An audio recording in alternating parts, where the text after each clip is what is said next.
Good evening, everyone. It is Thursday, February 27th. It is 6:03 p.m. This is a special meeting of the Town Council. Will everyone rise for the Pledge of Allegiance? I pledge allegiance to the flag of the United States of America and to the republic for which it stands, one nation, under God, indivisible, with liberty and justice for all. The following town council members are present in chambers. Formicella, O'Rourke, Kohut, Maurer, Persico. The following town council member is here remotely. Wales. The following town council members are absent. Enid Lapellis, Vin Duva, Kevin Reed. Madam Chair, would you like to do roll call for Board of Finance? I would, thank you. So Kathleen Stotler. Present. Steve Kirsch. Present. Samantha Spino. Present. Mark O'Donnell. Mark, you're I on mute. see, but you're on mute. Please deselect the microphone with the red line through it. Okay, Mark O'Donnell, are you there? I see. Nick Sentimentos. Absent, so. Thank you very much. So 5 members of Board of Finance are present. 6 members of Town Council are present. We have a quorum for both boards. Moving on to item 3 of communications. There's only one memo. I ask that that memo be incorporated into the minutes of our meeting. And moving on to item 4 on our agenda, our joint discussion with Board of Finance regarding the fiscal year 25-26 budget. All right, first I'd like to welcome Board of Finance for accepting our invitation to come here this evening. I greatly appreciate all the members coming here tonight to have some preliminary discussions about our budget process as it relates to the municipal side of the budget, as well as revenues, as well as expectations for capital improvement plans, not only this year, but in the future. Former chair of Board of Finance, Manjos, began these meetings a number of years ago, and they've continued. And we're so glad to have that same level of participation and partnership with the Board of Finance as we move forward with some challenging choices that we always have to make when it comes to spending taxpayer money. So I'd like to thank Chair O'Donnell for accepting that invitation, coming tonight, and sharing all of your thoughts and opinions as we move forward with budget and our budget discussions. Later this evening, after our joint meeting, we will have a public hearing regarding the budget, which will begin at 6:30 p.m. this evening. And following that, Town Council will have a budget discussion with department heads, approximately beginning at 6:45. However, that start time may be different depending on the number of participants that would like to share their thoughts on the budget. So I will not stop public participation right at 6:45. If there's a significant number of people who would like to participate, we will continue through participation until everyone has been heard. So that's kind of a preview of what our schedule is tonight. And I'm just going to throw this to Chairwoman O'Donnell to say a few words. All right, thank you. So I echo your sentiments. So I want to thank you for the invitation to the joint session. So this is my first budget season as chair, but I've been attending these sessions for a number of years as a member of the Board of Finance, and they've always been especially prudent and helpful in fostering the communication and collaboration between the board and town council. So thank you again for continuing those. We will continue to provide guidance on affordability while relying on the first selectman and town council to manage more or less the process of setting individual budget amounts and town operations of each department. I would like to commend the first selectman for presenting another comprehensive budget. It is skillfully, I will say it skillfully navigates the uniqueness of this year that it's a reassessment year. It upholds all of our contractual agreements. It manages all of our insurance and cost increases and the balances of all the various needs for the departments across the town. I know there's a lot of people that coordinate and work behind the scenes, but it's the decision-making and the work of the first selectman that coordinates all that. We know it takes work and it doesn't go unnoticed by the Board of Finance. So I also wanted to make a couple comments with some appreciation to the efforts of the town council and how the council prioritizes purchases and capital projects.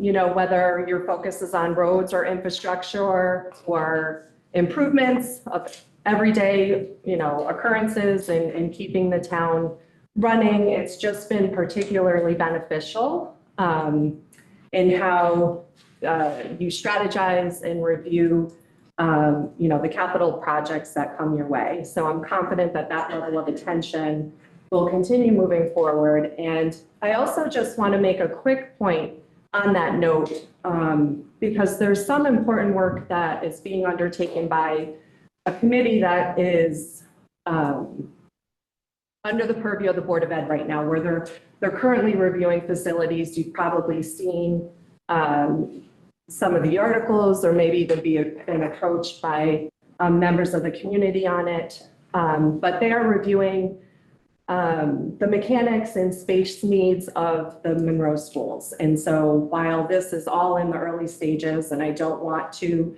put the cart ahead of the horse by any means, but just appreciate the town council's efforts to review and be mindful of what may be coming down that pipeline.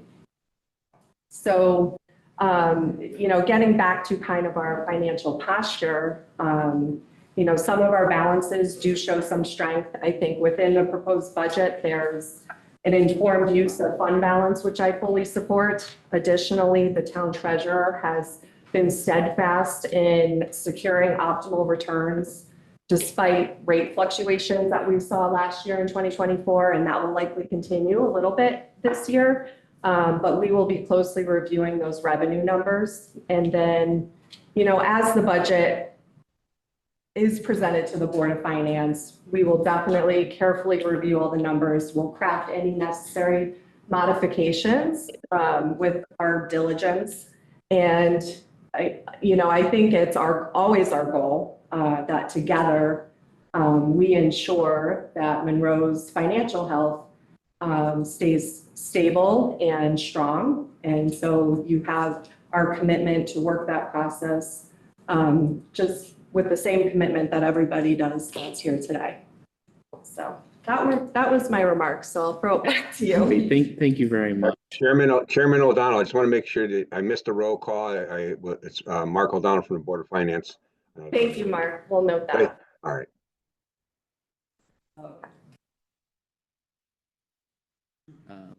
Just also, Madam Chair, if you want to recognize that Nick's sentiment, this is also. Come on down. Come on down. You don't have to sit up there. You're so far away. Conversation, so. All right. So thank you very much for those comments, Chairwoman O'Donnell.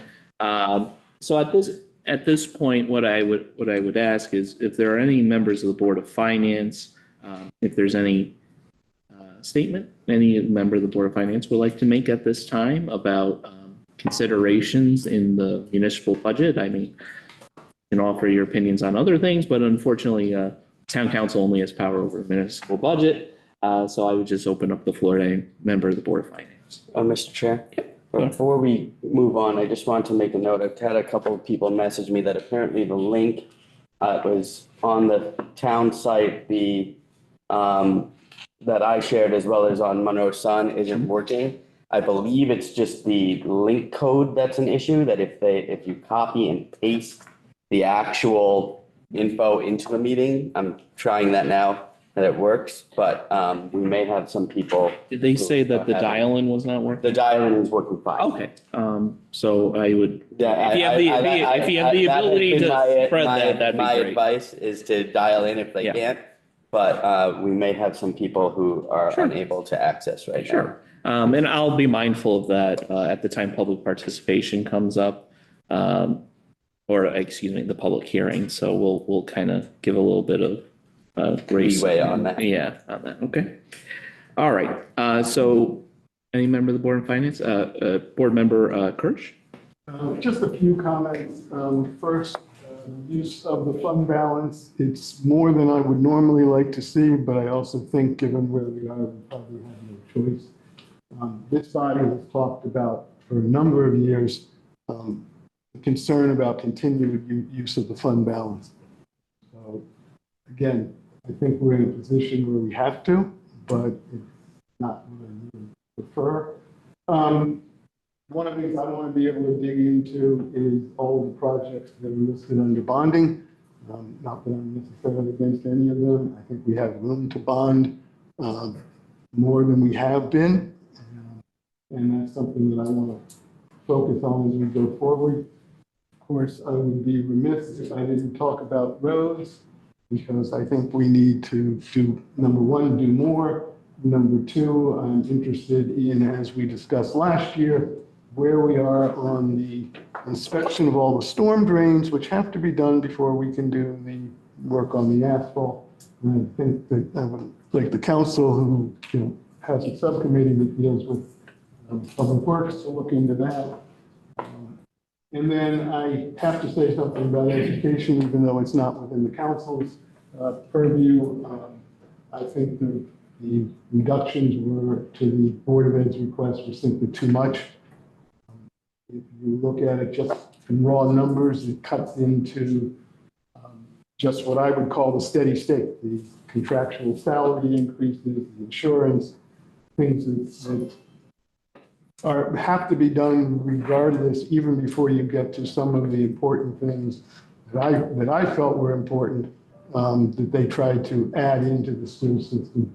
So how to balance that is going to be an issue. We did restore some money last year, but again, there was $1 million reduction net last year. So it's a concern that I have going forward. Thank you, Board Member Kirsch.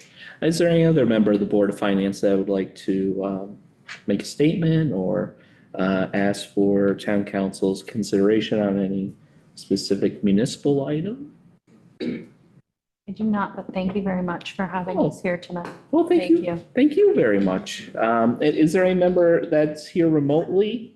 I believe Board Member Spino and Board Member O'Donnell, I believe, are here both remotely. Do either of you, is there anything you'd like to share with town council at this time as we begin review of the municipal budget? I just want to say thank you. And, I kind of echo, the sentiments of the board, both, O'Donnell and also Kirsch. I am wholeheartedly in line with their comments. Thanks. Thank you. Board Member O'Donnell, anything? No, I'm just going to listen and listen. I'm all set. Thank you. Thank you, Board Member O'Donnell.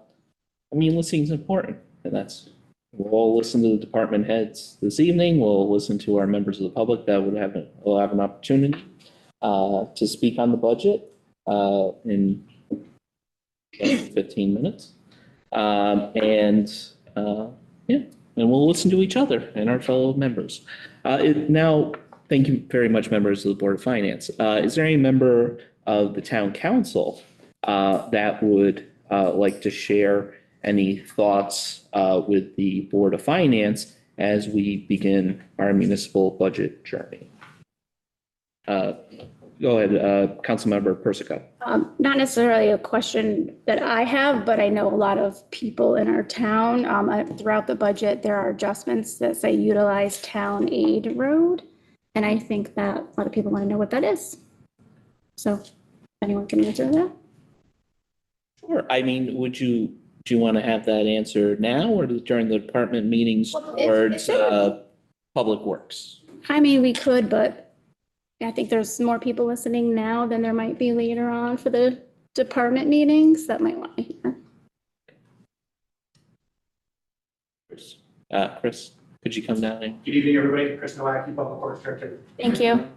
Town Aid Road is a grant fund Okay. that we receive money from the state in essence. It comes in a couple of times a year, and of those funds, we're able to offset some of the expenditures in the budget. And there's a very specific prescription for utilization. And as you see the different line items that are impacted by that, those activities and materials and purchases fall in line with those grant funds utilization. Thank you. Yep. Thanks, Chris. Anything else? No? Anybody else? Councilmember Mauer? Thank you, Mr. Chair. Always good to have this joint meeting. I think it's very helpful to have open communications between. I also know that we have some of our Board of Education here, which I also think is important when we're talking about this joint meeting and a joint understanding. I think that's where I put a comment to the Board of Finance, because we don't really touch the Board of Education at all, to make sure to review that the cuts that were made off of that, and work directly with the Board of Ed in making sure that they have what they need, and that we're not going to fall short on any of the obligations we have to the students of Monroe. Also, from the capital side of things, always a good idea to kind of know where the Board of Finance sits at what our goals should be on capital, as Member Kirsch already stated, knowing where what our bonding appetite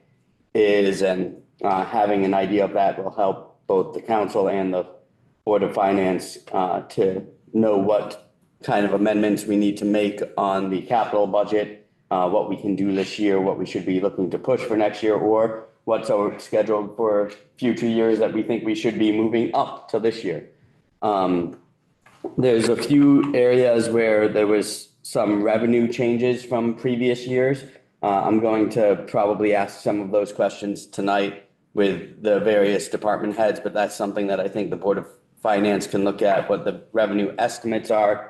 One of the things that we have is where we are year to date and what our budgeted was and what the total budget was from the previous year. But one of the things that we don't have that I kind of have said each year that I think would be helpful is one more column in all of these spreadsheets that's year to date for the previous year. So we can know what the year to date was and what the final was, and then look at where we are year to date this year to know if that lines up. And it will give us a better ability to estimate how well budgeted we are. What line was that? I'm sorry.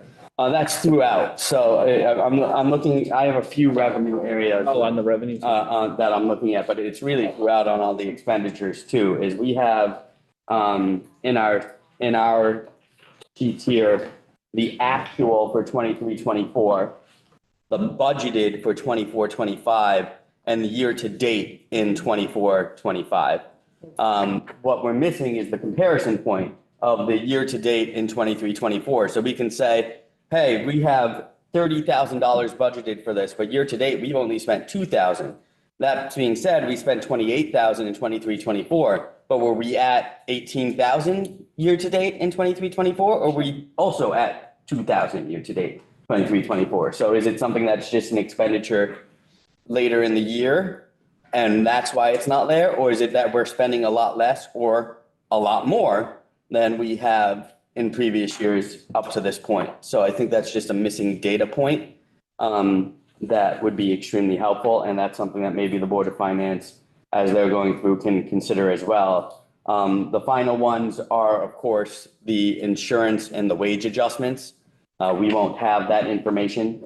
So my guess is a lot of that will move untouched, though we may ask some questions about it, and will move untouched through council. But hopefully we have an idea, a much better idea of what those actuals on insurance as well as what the actuals on the wage adjustments might be. Hopefully, we can get some of those contracts fully negotiated before it leaves the Board of Finance, in which case I'd ask you guys to look at that. That's it. That's it for me. Thanks, Teresa. Anybody? Councilmember O'Rourke. Yeah, Mr. Chairman, just stating the obvious, each year the budget process presents its own set of unique challenges. This year is no difference. Through collaboration with the citizens of Monroe, Board of Finance, Board of Ed, Town Council, and the department heads that help produce this budget, I'm sure that we will successfully navigate this budget process as we do every year. Thank you, Councilmember O'Rourke. Is there any other member of the Town Council that would like to participate at this time during our joint discussion with the Board of Finance? Hearing none in chambers, I believe Councilmember Wales is here remotely. Let's see her. Where'd she go? Anything, Donalyn? I am here. I have no comment or information at this time. Thank you. Thank you very much. All right. Chairwoman O'Donnell, anything? Any last thoughts? No. Okay. Thank you. All right. Well, once again, thank you very much, members of the Board of Finance, for attending our joint meeting this year. As always, the municipal budget is a continuing effort up until our May referendum. As Councilmember Mauer stated, there are insurance adjustments, wage adjustments, and there are other adjustments need to be made based upon real-time information that we gather over the next few weeks and month. But thank you very much for coming by.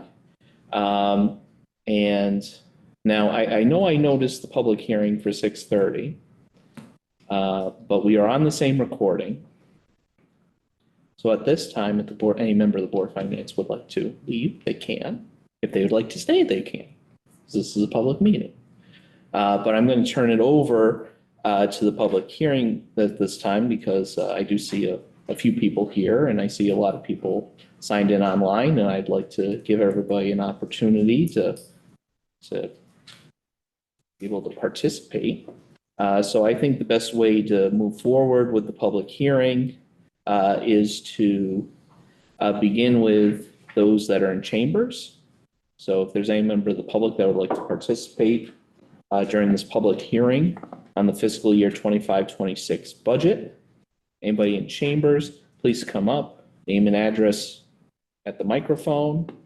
And so we'll begin with those in Town Council chambers, and then once everyone in Town Council chambers has had an opportunity, we will then turn over to those who are here either via phone or their computer or tablet, whatever means someone is here by. We'll do them afterwards, and that's probably the best way to organize it. So it is 6:26. We'll begin the public hearing a little bit early. It will go past 6:30, so any member of the public can participate within this period of time. So at this time, is there any member of the public that would like to participate during our public hearing on the budget? That's in Town Council chambers. Yes, please. Just come to the microphone. We are being recorded. It'll also allow the people online to hear you. And thank you very much. Yeah. My name is Sherry Samansky. I live at 93 Ripton Ridge, and I am here tonight to speak to you in support of the new Adult and Teen Services Library Assistant position as recommended by our library director. I'm here to talk about the need for staffing in order to maximize our return on the investment this community has made in makerspace services at the Edith Wheeler Memorial Library. The library's makerspace is a place where community members gather to collaborate, create, learn, and invent using tools and technologies that they may not otherwise have access to. Our makerspace has several pieces of equipment, including a die-cutting Cricut, a 3D printer, VHS to DVD converter, an embroidery machine, and a Glowforge laser cutter and engraver. Having this equipment available to the public for use provides an opportunity for people to try new technologies, to learn job skills, to customize useful items, to invent new objects, and to explore creative outlets. By providing this makerspace, our library strives to fulfill its strategic initiative to provide lifelong learning opportunities for patrons of all ages in a welcoming environment that serves everyone equitably. But the library can't just leave this equipment out for people to use. In order to safely and effectively use it, you must have an orientation.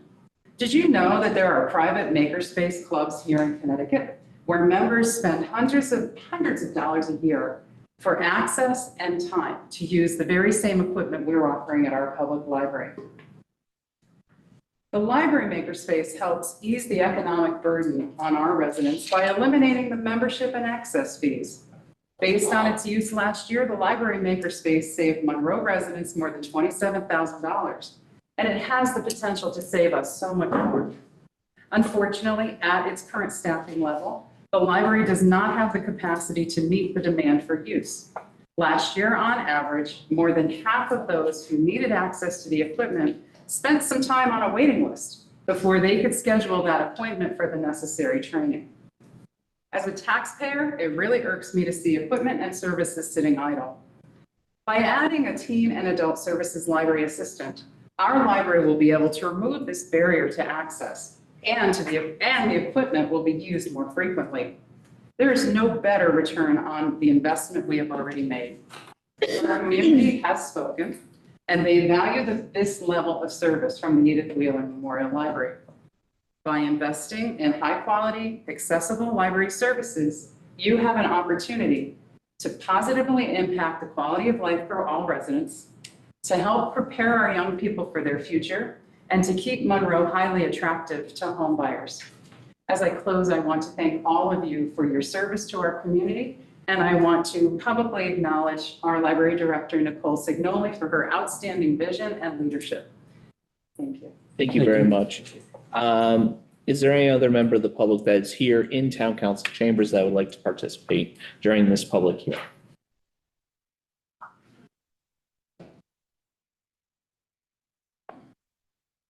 Thank you very much. Just name and address, please. Hello, everybody. My name is Abigail Kraus. I live at 5 Peak Park, resident of Monroe, Connecticut for almost 30 years now.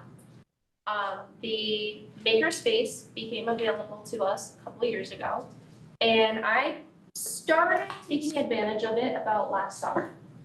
I am now a volunteer in the makerspace and get to see all of the Monroe residents coming in who want to create a project or multiple projects. I, with volunteering, am able to see all of these people come together. I get to see a community. I get to meet all different people from all over town that I never knew. And with that, I also get to help people create these projects. Now, I originally wasn't sure about how I felt about having a full-time space in there. However, after seeing things on the side of a volunteer, I do think it's detrimental to our town. At this point, we have people who, like she said, are on waiting lists who want to come in. And there's only certain amount of slots on Mondays and Wednesdays of each week that people are able to come in and make these projects. I love the makerspace. I have become a big part of it. And I do think it's definitely important to have a full-timer in that position. Now, I am also able to help manage the makerspace. I am certified on a lot of the machines, and I'm able to help on Mondays and Wednesdays while the makerspace is open. At this point, we do see several appointments fly because people want to get in as much time as they possibly can in the makerspace to get long projects completed. And with, just like she had mentioned as well, having these machines available for everybody to use without supervision isn't necessarily the greatest thing. The amount of machines that are in the makerspace are thousands of dollars. The Glow Forge is easily around $2,000 to $3,000 each, as well as the 3D printer that we have available for the citizens of Monroe to be able to use. I also do think that having a full-timer in this position would eliminate a lot of the wait lists that we do see. We are only able to see a certain amount of Monroe citizens per Monday and Wednesday to be able to do these projects, and they get about an hour time slot. Not everybody that comes in there, their projects are worth an hour's worth of time. Sometimes they're 2 hours, sometimes they're 3 hours. We do offer the appointment availability. People are able to go on the Edith Wheeler Memorial website and sign up. But the wait list does get pretty long over time. And you do see a lot of people that get pretty upset that they're not able to come in and use machines. Having that full timer come in and being able to offer more appointment availability for people would be the best thing that our town can offer. There are a lot of towns that do also have this makerspace, but they don't have the availability to be able to use the amount of machines that we have available. I've gotten good at the 3D printer, the glow forge, and the embroidery machine. I've been a lot of help with that, with those several machines. And I definitely think it would be within our best interest. The makerspace provides a place of community. People meet each other every day. People that never even saw each other walking through a grocery store. We get to see everybody's creativity come to light in that makerspace. So I do think it's definitely an important thing to have that full timer come in so that we have more availability to help these people through their projects. Thank you. Thank you very much. Is there any other member of the public that would like to participate? Address. Want to talk to us twice tonight? Yes, actually, I would like permission, Mr. Chair. I have 2 letters of support for this adult teen services library assistant position I put forward. I'd like to know if I could possibly read them and then submit them for the record. Sure. Okay. The first one, to the Monroe Board of Finance and Monroe Town Council. This is from Sue Cuniff, 7 Georges Lane.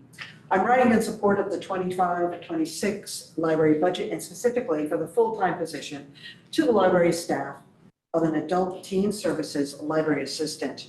This position is desperately needed to support the increased use of library services. Up until now, a portion of the support hours were provided by a part-time staff studying for library degrees, fitting their schedule in between their college courses. Unfortunately, while this part-time staff person grew familiar with our community and its needs and would have loved to continue working here, they needed to move on to a full-time position, which we could not provide them due to budget constraints. Not only was it a hardship to lose those trained professionals, but the library director was put in the position on a regular basis of having to hire replacement staff, a time-consuming process involving advertising, interviewing, and then finally hiring. Once again, I ask that strong consideration be given to the support of the library without further cuts to ensure we can serve the public in the most efficient and economic way. Sincerely, Susan Coniff. The second one is from Debbie Lupo. Debbie Lupo is at 16 Saddle Hill Road here in Monroe. For Selectman Terry Rooney, members of the Monroe Town Council and the Board of Finance, I am writing to you in regards to the request for funding of a full-time adult and teen services library assistant for the Edith Wheeler Memorial Library.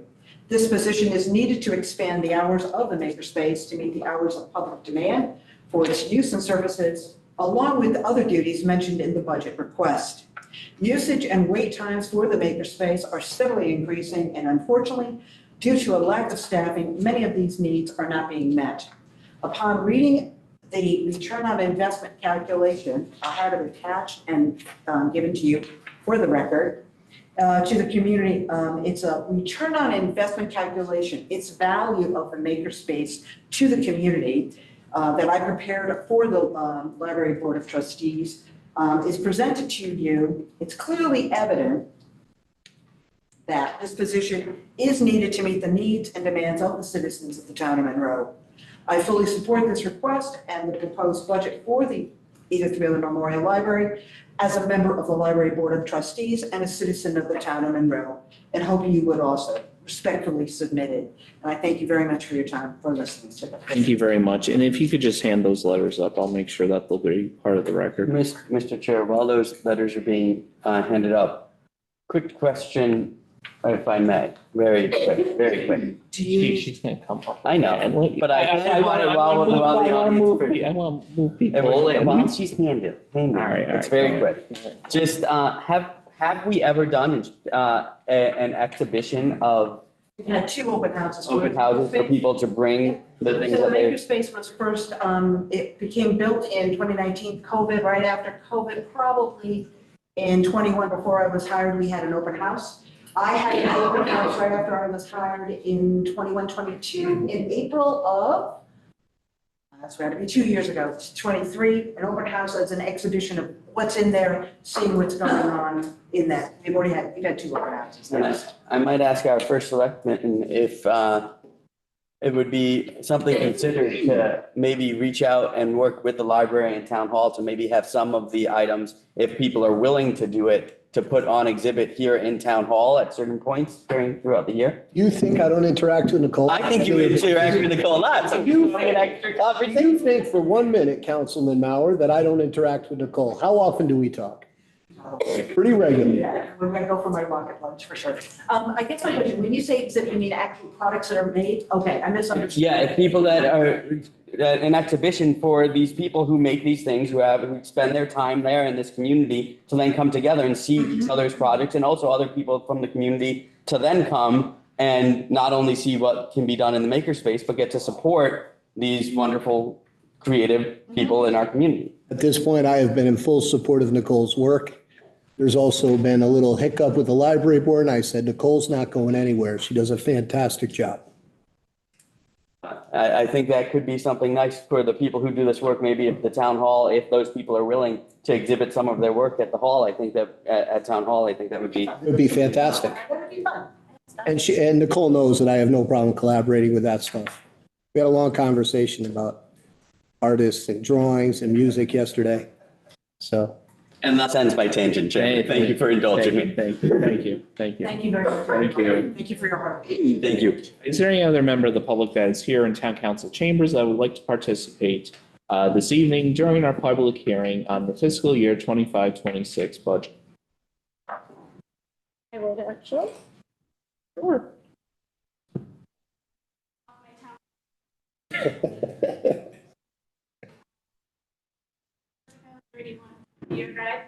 I'm just coming to speak as a citizen and most importantly as a mom. I have a special needs student at Monroe High School, and she's been in the special ed department of our town since stepping down as grade in middle school and high school. And I think everyone knows that we have an amazing special ed team in our town. And I think because of that is one of the reasons why we have a lot more families moving to town. And I have a lot of concerns about the $1.85 million cut to the Board of Ed budget. You know, with the growth of our town in the last 5 years and an increase in our student enrollment, it's been over 700 new students in the last 5 years. That's enough to fill an entire school. So because of that, I think naturally our Board of Ed budget is going to increase because it's a lot more kids, it's a lot more teachers, it's a lot more parents and support staff. And I think the last few years, Mr. Rooney, at your presentation, you said you don't feel like an increase in the Board of Ed budget is sustainable long term. And while I do agree with that, I do think it is not sustainable to not support our increase in student enrollment and teachers. I've talked to Board of Ed members and administration, and they're all very concerned about this large cut. And as a mom with a special ed student, I'm also very concerned about this cut. I think that 18% of our student population being at special needs is expensive. And we know that. And it's awesome that the facility study committee is looking at ways to cut down on the special ed costs in the years to come with keeping more students in town. So I think that over time with the committee, we'll see what happens. The budget will not increase drastically year to year if we're able to do that. So I just wanted to say I'm concerned about that amount of money cut from that budget. I would love to see, I mean, at town council, we don't have any say in it, I would love to see that number brought down quicker. And obviously with the insurance information coming in March, that might play a role in that. I would love if you can take that number down. Thank you. Thank you. I would, typically we don't respond, but Councilwoman Persico, I'd like to respond. Last year, the Board of Education saw a 5.4% increase under my budget, which is the largest Board of Ed has seen. I just want to bring to your attention that the state of Connecticut also cut funding for special needs in the tune of $300,000 this year. I just want to bring that to your attention if you didn't know. But I agree with you. We care about our kids and we care about our education. This is still a $2.5 million increase. And there's a large percentage of the town that, you know, they live on fixed incomes, and we have to do a budget that works for everyone. That's all I have to say. Thank you. Thank you. Is there any other member of the public that would like to participate that is in town council chambers on the fiscal year 25-26 budget? Hearing none, seeing none, I'm going to move to those who are online. Is there any member of the public that is dialed in, selected the link, or by any other means is here that would like to participate during a public hearing? If you are here on your web browser or an application, you have to deselect the microphone with the red line through it. If you have called in, it's *6. Not everybody all at the same time. All right, and again, you're not speaking over people. If there are multiple people that want to participate, I'll make a list. Just give me your first name, and we'll go down the list. But you do need to unmute yourself. So *6 if you've dialed in on your phone, or deselect the microphone with the red line if you're here on an application or on your web browser. Hey, can you hear me? Yes, I can. Hi. So the chair recognizes your ID on the screen says Evan Sobel. Is that accurate? Yes, that's correct. 15 Academy Lane. Great. Go ahead. All right, great. Yeah, it's my first time being at one of these meetings. Appreciate all the work everybody's doing here. Just wanted to echo the previous speaker in terms of trying to make sure we get proper funding for the Board of Ed. My main concern really is that I understand that it's a large increase, but it seems that with the budget that the first selectman brought back with, it may not be even enough to cover sort of the contractual obligations like salary and health insurance and some of the sort of the basic needs there. You know, as you mentioned previously, one of the members mentioned previously, there's a number of moving parts and other forms of funding that may or may not have been made available to us. But I just wanted to echo that I think our students and our faculty especially deserve as much as they can get. The budget increases from last year are very important, and I hope the Board of Finance and anyone who has any authority to bring any money back in can do what they can to get that back. And I also am interested in a proponent of the makerspace, which I just heard previously that they need a full-time person. That sounds great. Part of that as well. I think that's it. All right. Thank you very much. I got the link to it. All right. I don't need to hear my voice twice. I already have to hear it once. Is there any other member of the public that is here online or has dialed in that would like to participate during this public hearing? *6 if you've dialed on your phone, or if you're on your web browser, please deselect the microphone with the red line through it.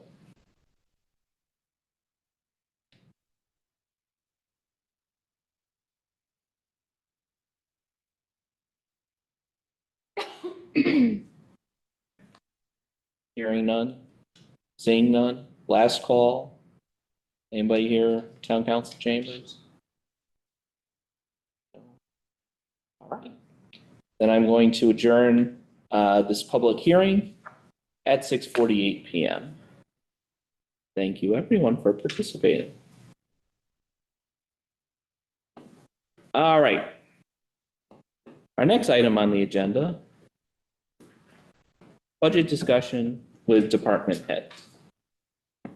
All right. So let's begin.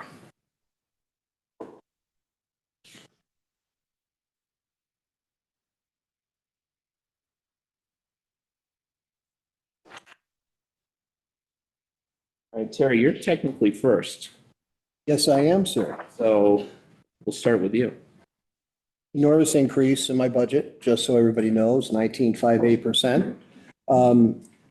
What that increase was, a little bit of fuel, because as you know, I travel a little bit more. I try to get to everything that I possibly can, and I get invitations, and I try to make it representing the town in these meetings, MetroCog, and some of these things. Also, in addition, the increase is for our grant writer. We did have an empty position last budget cycle that we filled. Bill Holsworth found an absolutely fantastic grant writer in Rosemary. And she was working diligently with Bill, and Bill is still the designee with Rosemary, but I was approached by the Board of Education to see if we can help maybe find some grants, Rosemary having that experience. And I wanted her to have the freedom to move and use her own hours when it comes to hours on her own time, not her own time, but to be able to use her hours wisely, not within a confine of maybe a bargaining unit. So we moved Rosemary to my office, and that's the reason for those increases that I have. But in moving Rosemary to my office, there's also a reduction in Bill's budget.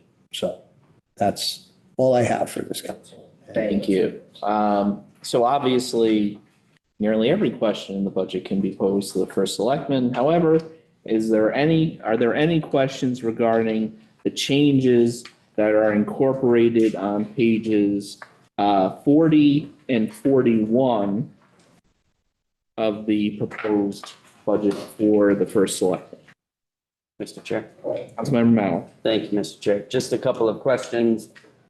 First one has to do with that grant writer position. I saw that the increase is also, there's also an increase which goes with the added hours. Yes. 25K to 42K. Just wanted to, but I know there was also a discussion of there being a split with some time with the Board of Education. Is that I didn't see that associated within the budget. Is the full line item under the first? Yeah, it's under the first level. Okay. I just wanted to. And just so you know, there's not going to be a rigidness in that. If there's weeks that she needs to invest more into the Board of Education, by all means. And that's how these grants are going to go. You're going to get one where it's done to completion, then I move to that one, and so on and so forth. So it's a very fluent type of thing. And that's why the benefit of putting her in my office worked out, because if she didn't have the freedom to move, if she was in a bargaining unit or something like that, she might not have that freedom. So we want her to be able to do the best job she can and use the hours wisely. If we end up using more hours on Board of Education, by all means, it's town money. We're looking to do as much as we can to raise as much funds and benefit the impact of this, budget to the taxpayers. That's the goal. And thank you very much. And then the second question, as all of you who have done budgets with me know, is my favorite line item, the office expenses. I've noticed that going back in the years, the high was about 2,800 over the years. So far, year to date, we're actually only at 770, and yet we have $4,200 budgeted into the office expense. Are there any abnormal items? I don't see anything added to the office expenses that wasn't there last year. Is there anything abnormal that would create a higher?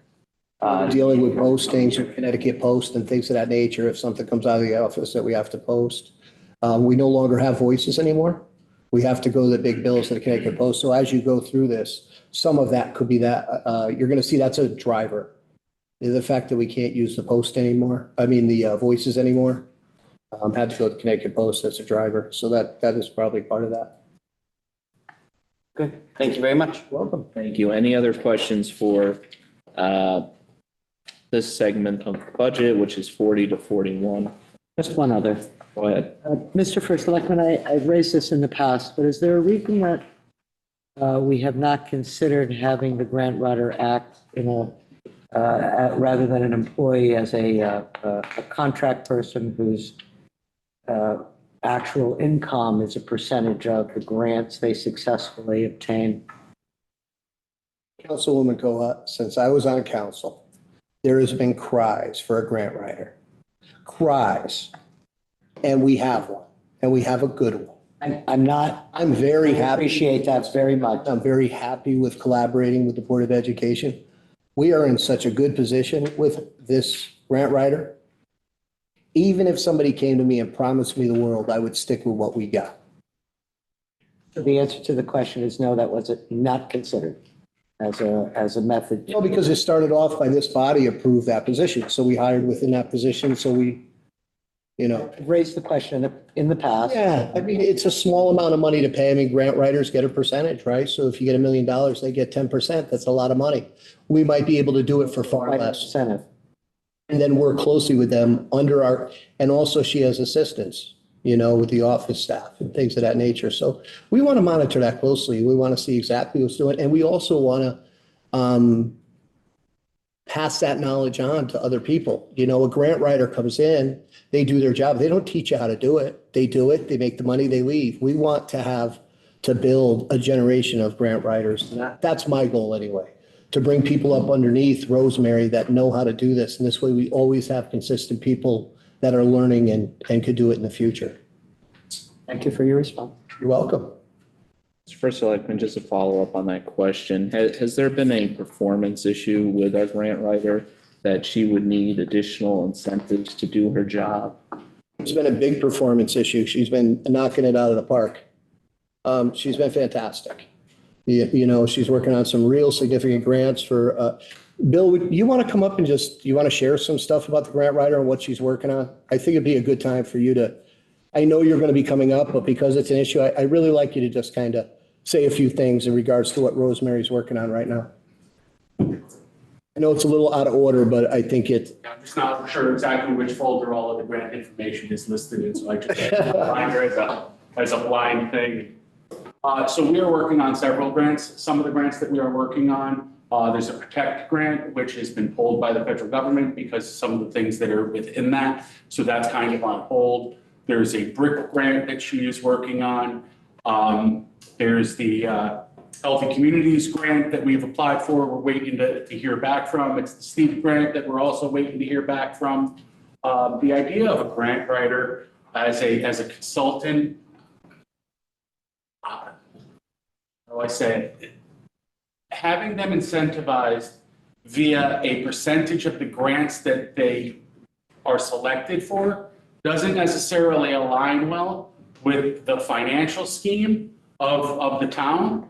For example, if they were to go out and put in a grant for community gardens, and there's a 20% match, we got $1 million. There's a $200,000 charge now to the town for community gardens to be built so that we can capitalize on this $1 million grant. Community gardens aren't necessarily within our capital budget, and Ron would have to find $200,000 somewhere within the budget. I use that as an example of kind of a little bit out there, just as an example of what they might work on in order to maximize their share of wallet isn't necessarily in line with what the town may be looking for. The way that Rosemary and I look for grants is we comb through the capital budget. We try to identify those projects where grants are available for those projects. And then we actively pursue those grants where we know that there's a funding source for the town match. Thank you, Bill. You're welcome. Bill, can you just do one thing, the Brown site, that grant? Can you just share a little bit about that? Because that's a big one. There's a brownfield grant that is available through the state. It's been available for a number of years. Every year, I reach out to those that may know about brownfields. I'm always told that the town doesn't own any brownfields. But this year, as we dug very deep into this grant does cover things like environmental assessments, asbestos abatement, lead paint abatement, things of that nature. Knowing what we have with with some of the properties that the town owns, we are pursuing that grant for some of that assessment information as well as some remediation. So we're very hopeful to be able to get that application done for March 7th and submit it to the state for assistance there. And I know right now, with the condition of the country, we're very concerned about the distribution of money to our town.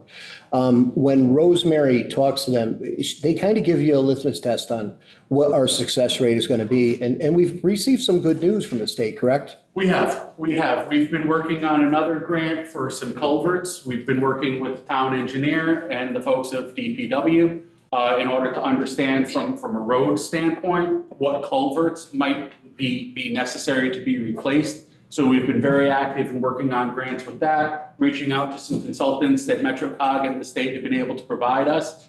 They do work pro bono, so it's free advice for us, and they do give us some guidance in regards to, hey, we're looking at this, and this. What do you think? And they would give us advice. Hey, if it were us, we would pursue this one first, this one second. You can couple these two, and that's the avenue that we're trying to take in order to maximize our success rate in acquiring these grants. Thank you very much. Mr. Chairman, I'm very sorry for going out of order, but I just thought it was a very good time. Maybe you guys could give Bill a little break. When we move forward, he's supposed to talk, so thank you for being patient with that. O'Rourke, I'm 41 or 40. With regards to the grants, I have to say that Bill's explanation and your explanation, Mr. First Selectman, with the narrow focus scope of going after the grants that are part of the budget process and part of the expenditures of the town and the Board of Ed seems to be a very smart way to approach it, instead of, as Bill pointed out, to go for a grant that, although would be nice to have, you would have the burden to finance an item that you might not have otherwise been involved with to begin with by going for that said grant. Second part of the question here, just to clarify to make sure I understand what I'm reading here. We're throwing around percentages, and sometimes the percentages, get a little bit lost in translation with regards to the First Selectman's budget at 19 and change percent increase. My math comes up with an increase of $44,697 from year to year. Just double check my math there. Yeah. The majority of that is the grant writer salary moving. Of course, the grant writer is certainly a bulk of that. But I just wanted to put, a physical number value to that, percentage increase, because sometimes, there can be a disconnect without, looking in the weeds, as they say. Oh, absolutely, Councilman O'Rourke. You could see a 100% increase, and that increase could be $850. So percentages are misleading at times, yes. Moving on to number 2, our town attorney. Our town attorney is not here this evening. So what I would say is, if someone has a question for the town attorney regarding the proposed budget, I'd ask that they email me the question, and I will create a list of questions to forward to any department head that is not here, and have it answered before our deliberations on the 10th. Mr. Chair? Yep. I actually have a question for the finance director with respect to the budget, the town attorney budget. For the town attorney? Yes. All right, go ahead. Thank you. This is going to be the largest line item I talked about tonight for a whole page 42, for a whole $500. If I'm correct, the way our retainers work with all of our various councils, we actually pay their fees include their office expenses, because we don't have somebody actually in the office. And I look back, I don't believe we've ever actually spent anything off of that line, because there's nothing that can be spent off of that line. I want to say historically, there's usually an allocation in his bill, whether it gets charged correctly to that account or not. So if so, it hasn't been charged correctly. Looking back in the budgets, it's always just been charged as part of the Yeah, fees. but it will get broken out on the bill. And again, it's a very small piece of the bill. Yeah. Is there any reason why this can't be cleaned up just into one line, as a credit to both our town attorney as well as our executive branch here, we tend to be very well within budget on our town attorney lines in recent years, that this can't just get pushed into one expense line to clean up the page. Okay, thank you.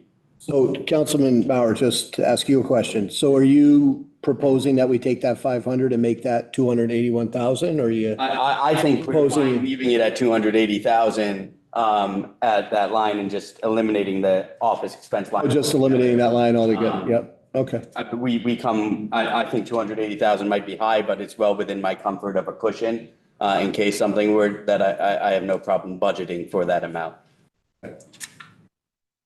Anything else? That's it for me. Anything from anyone else? Hearing none, moving on. Town council. Page 43. We're going right down the line in the book. And then the previous years we bounced over. Right down the line. Any questions?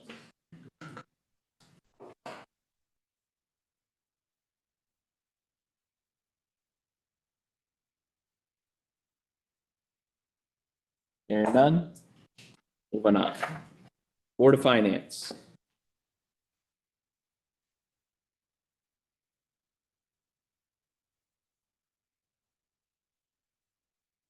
Now, these questions probably should be directed towards Finance Director and not the Board of Finance themselves. Probably would make a little more sense. Anything from anybody?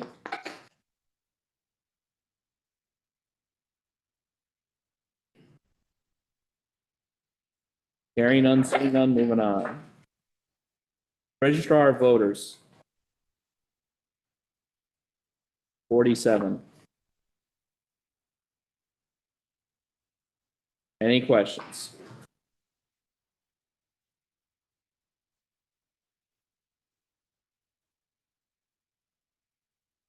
Going once, twice.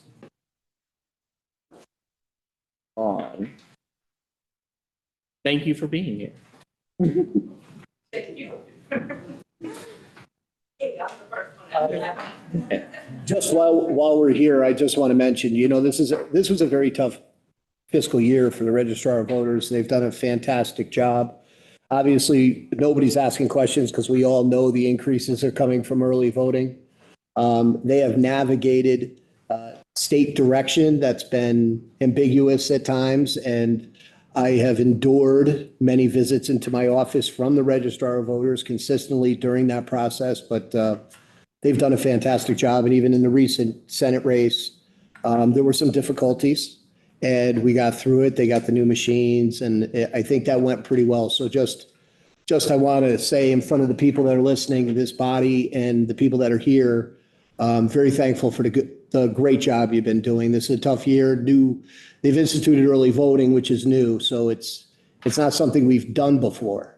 So to institute it, have it run successful, have everybody be very happy with it, I think deserves a little bit of attention and appreciation. So thank you to you and your office. Okay. All right. Town clerk. Any questions? Mr. Chair. Councilmember Mauer. One very quick one on license revenue. I see that we tend to come in ahead on that revenue by a significant percentage, though not a significant amount of dollars. Do we expect kind of that $1,000 and by the end of the year actual to be more accurate than the 500 that we tend to budget into the revenue? Yeah, so that's actually where, are you referring to the canine license? Yes. Yes. We're on target, but we do have to work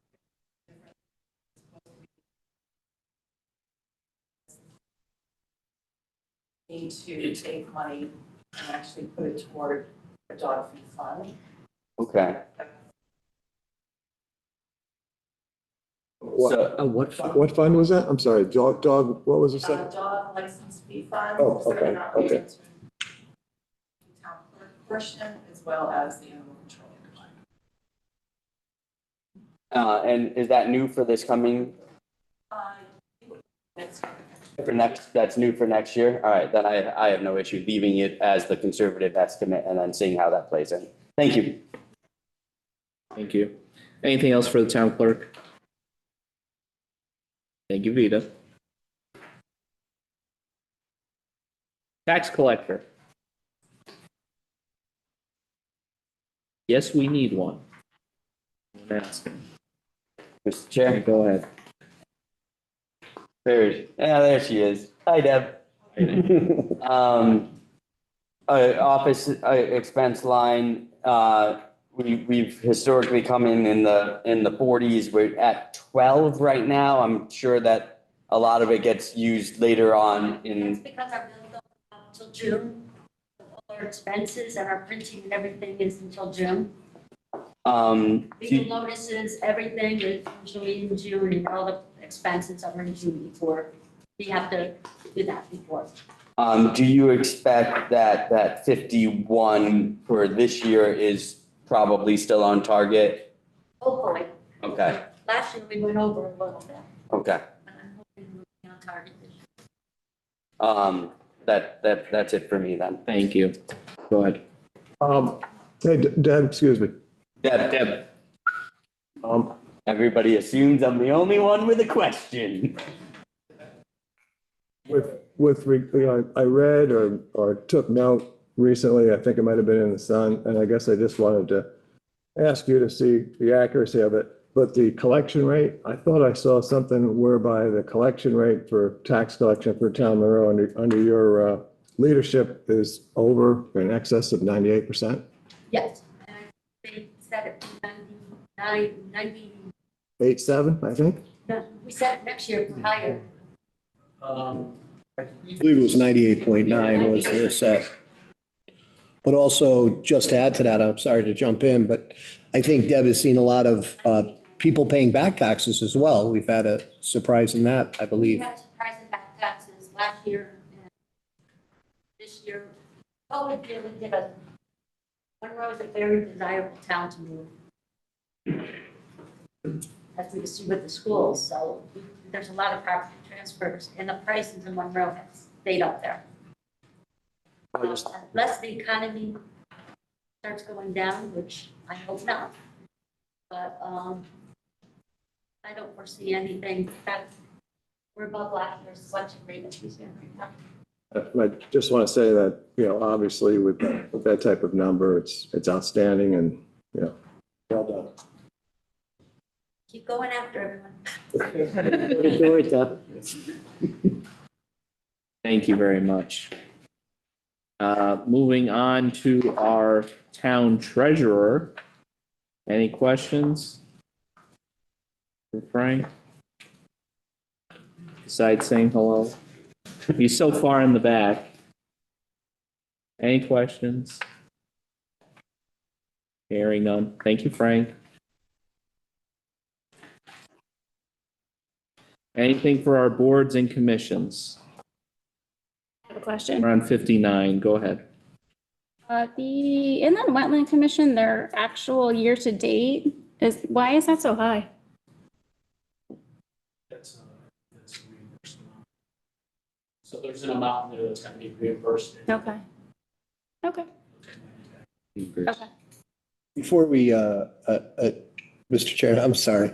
Before we move forward, I think, just breezing over the town treasurer is doing a disservice to Mr. Duchess. His constant observations on markets and what's going on has been absolutely fantastic. As you see the revenue and what the growth that we've had, that the ability to give back to the community is in these budgets, with the general fund and things, is largely because of our performance in that area. We know that next year, Frank does such a great job that we're praying that he gives us the same revenue dollars. So that gives us a lot of comfort if you have a treasurer that isn't doing that same due diligence. And remember, just because it's available doesn't mean the treasurer would find it, right? So Frank finds it. He knows how to invest it, and he's done a fantastic job. And when we give money back to the community to save and buy the mill rate down, a big part of that is because we know Frank is going to do a great job in next year to, refill that. So I just wanted to say, while we're here, thank you, Frank, for the great job that you do, because I know that Ron appreciates it. I know Heidi appreciates it. And most people don't know exactly what you do, but it does give us the comfort knowing that our money is being invested correctly and that next year would most likely will have a great outcome because of your hard work. So that's all I just thought. Once again, in front of the people that are watching in this body and this council and the Board of Finance, I think it was important to just not graze over the good work that Mr. Duchess does. So thank you. Thank you. All right. Councilmember Persico, I believe did you have any other questions? No. That was it? Okay, thank you. Anything else for the boards or commissions? No? All right, moving on to our community and social services. Questions? I did see Kim. Hi, Kim. Thanks for coming. If someone has a question, you can come down. If nobody has a question, sometimes it's better hiding in the audience. Can I just make a comment? Yeah, go ahead. I'm impressed with the total members, how much it's increased in the last couple of years. That's awesome. Any other discussion on community and social services? If I can once again make a mention, last year when Kim stood up, there was a situation with labor with Mary Ann and social services, and she was giving hours on her own time. And there was a concern with labor and things of that nature. That has significantly been fixed. And Mary Ann is thriving and doing a great job. As always, we've done a lot of work. I mean, even with my private foundation, she's probably people that need help. We've been able to help her. But Kim does a great job. We're going to get those leaders fixed, by the way. We've got to figure out that. We have an area in the senior center that kind of is icing up because of the original construction. But we're going to fix that. That's going to be in capital or whatever. But I just wanted to mention that last year, and I think Kim was very nervous to talk in front of this body because she spoke last year and it became a little bit of an issue, but it has been fixed. And I just wanted this body to know that we remedied that as quickly as we can, and that's no longer an issue at all. So thank you. I do have one question. Go ahead. And that's, I guess, there's a reduction of approximately $10,000 out of fuel expense for the senior center, and I'm just curious about that. I think it is anyway. You said vehicle fuel? Wrong thing? No, you are, but if you go to page 65, the explanation is there. Okay. Yeah, so if I can answer that for you, Kim. Kim got a DOT grant to help support that. Also, just so you know, Chris Nowacki did his due diligence to shop fuel. And he got a great price on fuel that we're able to lock in. So as you go through here, some of the trends are going to be because fuel came down and Chris did his due diligence to shop the fuel correctly. Chris, I think we got oil, diesel, what is it, $2.69 a gallon, $2.70 a gallon, something like that? Correct. The majority of it is on sub 30. So we thought that was a really good price. So as you go through here, you're going to see some negatives on fuel, and that's because of his due diligence. So thank you. You're welcome. Thank you. Yeah, go ahead. You just have your voice carry. Okay, my voice can carry. Our transportation service has actually exploded. So we used to only have one bus and one car on the road. Right now we have two buses and one car. Thus, our fuel expense has been going up. And when we looked at the budget, to keep it where it was last year, decided to use the transportation, the DOT monies that we have to help pay for that. There's certain things that I can use that money for, and that was one of them. Thank you. Just making sure that we were okay. Thank you. Hearing nothing else. Thank you, Kim. Enjoy your evening. Enjoy your evening. You can stay if you'd like. Moving on to economic development. Questions for Mr. Holdsworth. We had a preview earlier. I do have a update to one of the numbers. I apologize for the fat fingering on my entry, but the grant that's identified in the significant accomplishments for the police departments, the body cams and the dash surveillance, that is missing a zero. So the comma should be moved over. It's 250,000, not 25,000. And we're still waiting for Congress to pass their budget so that we can get access to those funds. Bill, just quick, I may be misremembering, but I thought it was 300. Was the cost 300 or what we were expected to get? In the grant? Yeah. So the way we wrote the grant asked for two numbers. It asked for a number of how much money would you like to receive for the total project. And if you can't receive that much, how much would you need in order to get by? I believe the number that we put in originally was 350 to do the full project, but we would be able to get by with 250. And both numbers were represented in the grant. But until Congress passes the budget, I don't know what it'll be until we get that contract. The other change that I'd also like to make to the budget, in light of Rosemary's movement over to the first selectman's office, there was a increase in the office supply line of $50 for the additional staff. I'm going to move that out of the office supply line and put it back into the vehicle expense line, which is where it came from. Any questions for economic development? Yeah, go ahead, Jason. We can go council member first. Go, she said something first. Last year, I remember I wanted to check in with you this year because you seem to wear 1,000 hats, and I wanted to check in with you and see how you're doing. I'm good. I mean, now that we added the grant writer, hopefully that. It's lightened up my load quite a bit, Okay. but it's also helped us pursue a lot more grants. Okay. There's some of the grant contracts and the applications are pretty involved. The amount of detail that they require, the number of people that need to be spoken with, and acquiring all of that, and then putting it into a format where others will be able to understand the gibberish that it all kind of represents. But I'm doing really well, and Rosemary is absolutely fantastic, and I am so happy to have her. Awesome. Councilmember Mauer. Thank you. Just for Ron, to make sure I'm correct here, since both the office expense and mileage reimbursement are under the same bucket of office expense, there's no need to actually switch those in any kind of motion form. The same account, yeah. Yeah, okay. I didn't know. Councilmember Kohut, did you have something? No, I'm just very quiet for the moment. Okay. Anything else for economic development?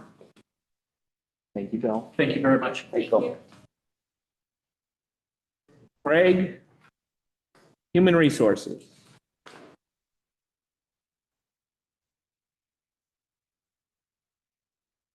Questions for Human Resources?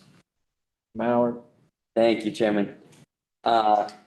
Biggest one is on the wage adjustment line. Obviously, we don't have all of that information yet.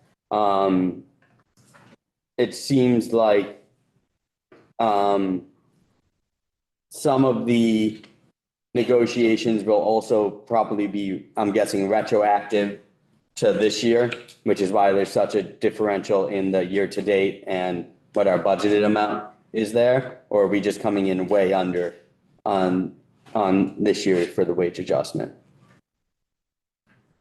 Well, we have the three open contracts. Right. For the year, so they're being carried over. Right. to this year. My question is, will the three open contracts that we have, they're inclusive of the 24-25. They're open and they're retroactive to the 24-25. So that's why there's a big differential between the what's been used year to date and what the actual budget is there. I believe I'm reading yours, it'd be yes. Yeah, it's that one's. Yeah, you paying attention. So the year. Well, the part about it is.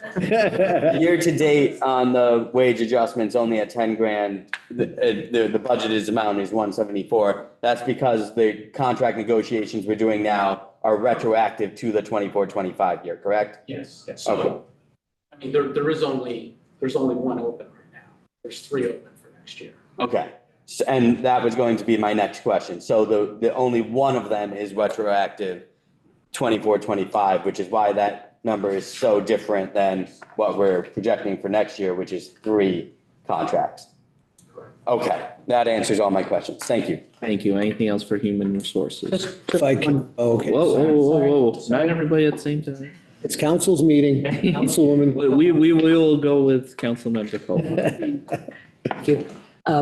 Just an explanation, if perhaps I'm missing it, I noticed that there's in the police disability budget, a reduction of 7,000. Can you help with that? It's basically on trend, because of trend. If you noticed before, the previous year was around $57,000. Without getting into detail, it has to do with another member on there. It's regarding heart hypertension. Without getting any details, there was trending before they would see a little bit more bills. In the last 2-3 years, we haven't seen those bills because they were kind of sporadic. So we're lowering it because we have not seen those bills come in. So it's a hopeful reduction. Yes. Okay, thank you. Thank you. Anything else for Craig?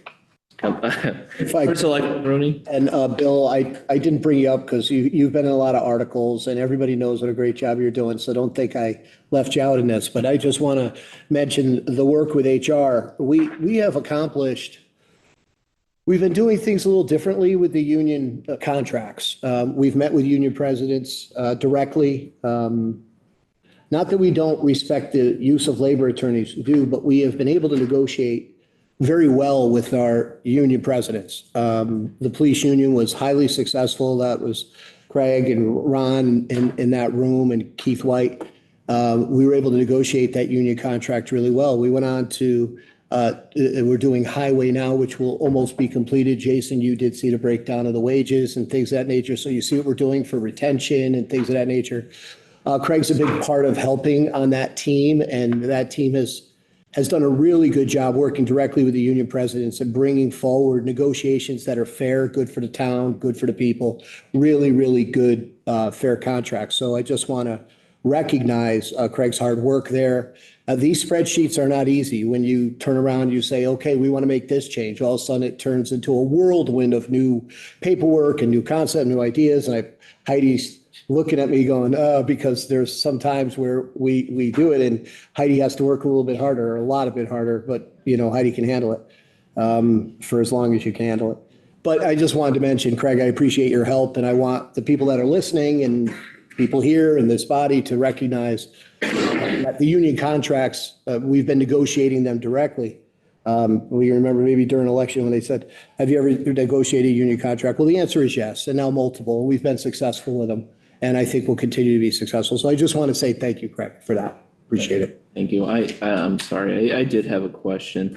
There's an explanation note under HR insurance line for liability and workers' compensation. Do we have final numbers for it? It says, get numbers from Ron. That's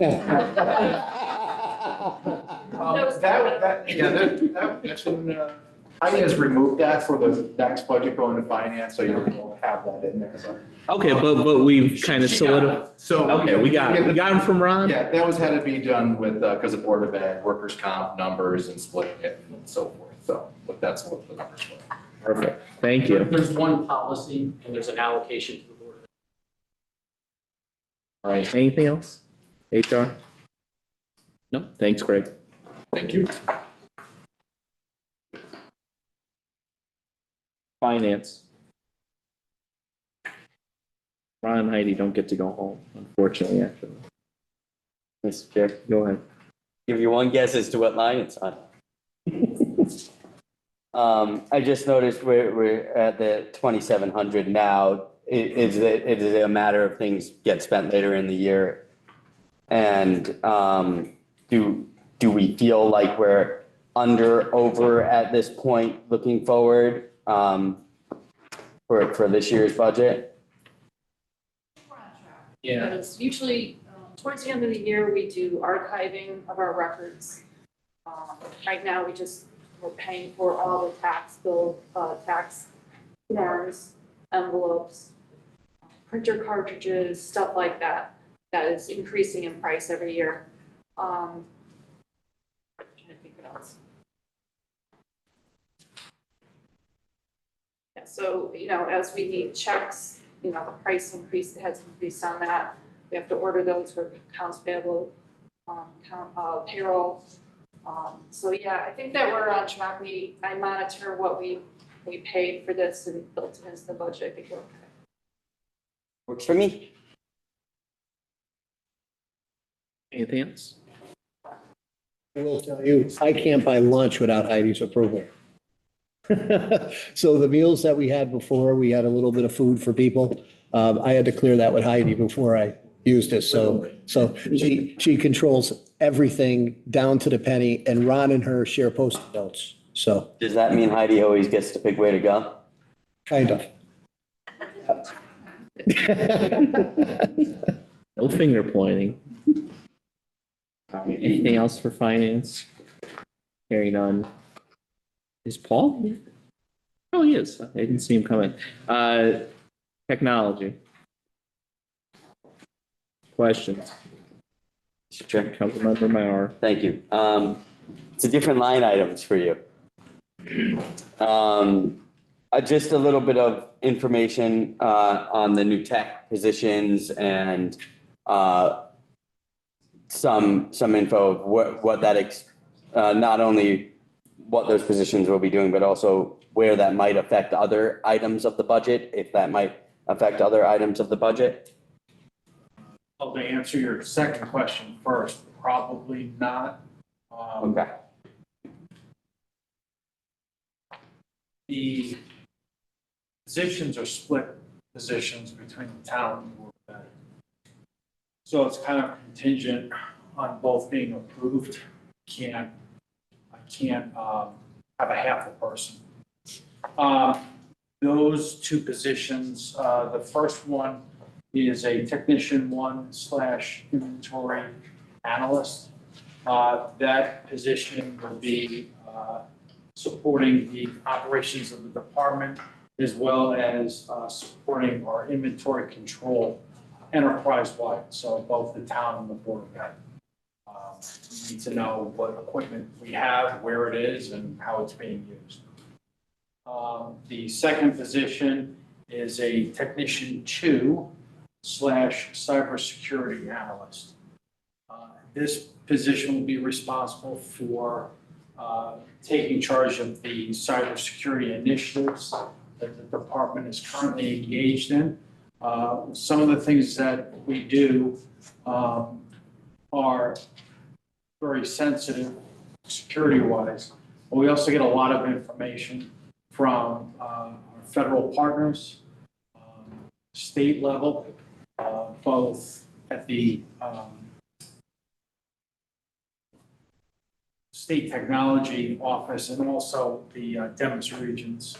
So we get a lot of information that comes in that needs to be read up, digested, if you will. We also have reports that we produce internally within the department that give us a snapshot of what is going on our network.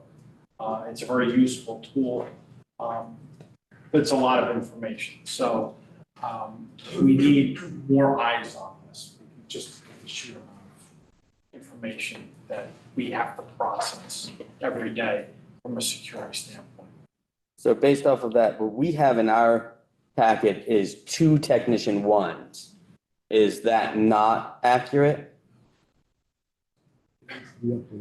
Yeah, I'm not sure where, I don't have your packet, unfortunately, but when those 2 positions get approved, then that will create a vacancy, if you will, because we're probably going to promote from within. Okay, so we're adding 2 technician 1. That is accurate. We're adding 2 technician 1s. We expect one of our technician 2s to move up to, or is technician? I think a technician 1 is moving up, is that correct? No, so currently right now, the technician 2 that we have will be a technician 2 / cybersecurity Right. analyst. So that'll be additional responsibility for that individual. So that would be the new position. Now, that would then create a vacancy for Tech 2. Just a plain Tech 2. But I can't hire a brand new Tech 2. They have to, you start at Tech 1 and then move up. So will be 2 Tech 1s, at least when it starts for the next fiscal year. Those will be the vacancies in addition to the added responsibility for the current Tech 1 inventory analyst and the current Tech 2 / cybersecurity analyst. So we're hiring 2 Tech 1s. We expect one of those Tech 1s to, in future budgets, become a Tech 2. Yes. In future. Okay. Yes. Is there a reason why we're splitting 2 Tech 1s and having basically 2 positions that are split rather than have a full-time Tech 1 for the council side and a full-time Tech 1 for the Board of Ed side, although I think that might be answered in that we're expecting one of them become a Tech 2 and then it gets split. So never mind, I think I just answered my own question. Never mind, thank you so much. Thank you. Anything else for technology? Yeah, if I could add, I would never want to do Paul Corse's job. Neither do I. And that's coming from the job that I do is very difficult. Anybody who thinks that this job's easy is not easy. And Paul Corse's job, he has to wake up every single day scared. I want everybody to understand that. This man every day the world is on his shoulders because technology is everything these days for the schools, for the library, for us. Technology is on the cutting edge. And I did hear a rumor that maybe the cybersecurity position on the BOE side may be cut. And I'm going to tell you right now, I'll absorb it on the town side. Because the level of importance of cybersecurity right now is beyond what anybody, I'm scared to death of it. And everybody here knows I'm not a big tech guy. I understand it. I get by with what I have to do here. What Paul Corse does, and I maybe have said it last year, but I'll say it again. We had a high-ranking member in the Department of Defense come in to have a little meeting with Paul. Paul was reluctant at first. Paul was like, who's this guy? But by the end, you realized it was a very legitimate individual who said that Monroe, Connecticut tech department is ahead of some federal agencies. And I thought that was a big compliment. When Paul, and from my standpoint in this position, as long as I'm in this position, I will support the cybersecurity efforts because we see what happens when something shuts down. We've had some mishaps on the BOE side. We've had a couple mishaps on the municipal side, and there's all kinds of little random stuff that happens. But Paul sets it up, gets it done, gets everything back online real quick. Hats off to what you do. I don't completely understand it, but I respect it. And I'm very happy to spend, and for the people listening, taxpayers, I'm very happy to spend taxpayer money on cybersecurity, protecting our information, protecting everything that, well, we use to completely operate. Without you and your help and the help desk, right? You call the help desk, they're up there in 2 seconds, fixing it. So the response time is also outstanding in your service. So thank you. And I don't know what else to say, but I think I said everything I need to. Thank you.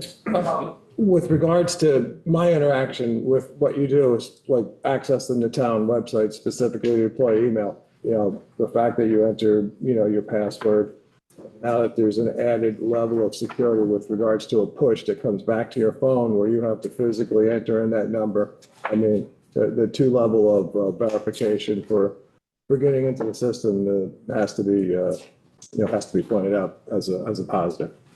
Thank you. And I'll make this comment. While the increase of adding headcount, can't be discounted or minimized, it would be a lot worse if I were standing in front of you, asking you for money for either ransom or credit monitoring for all the employees. You know, and cybersecurity insurance is not the answer. I can tell you that right now. You know, and I'm sure if you've heard, you know, there are different policies out there. They are literally so expensive, and a lot of them come with the caveat that if you get breached and it's a state-sponsored attack, meaning North Korea, Russia, and the like, China, they don't pay. They don't cover that. So I would rather take money that might have been earmarked for something like that and put it towards, you know, boots on the ground. Correction. Mr. Chair. Yeah, go ahead. One other question, a stash complement to, which is actually multi-departmental on the open.gov. I have heard very positive feedback on the permitting so far online. So all of the departments involved with that, great job with the implementation. Any small bugs that there have been fixed at a very quick rate. And so great job there. One question on the budgeted item, the 71,000, is that the annual or was that the one-time expense and then the annual was lower? That was the annual. That's the annual. Okay, I just wanted to make sure I was correct there. Okay. Thank you. Anything else for Paul? Hearing none, seeing none. Thank you, Paul. Thank you. Thank you. Justin? Anything for the tax assessor? Besides asking him to devalue your house before you pay your taxes? Anything?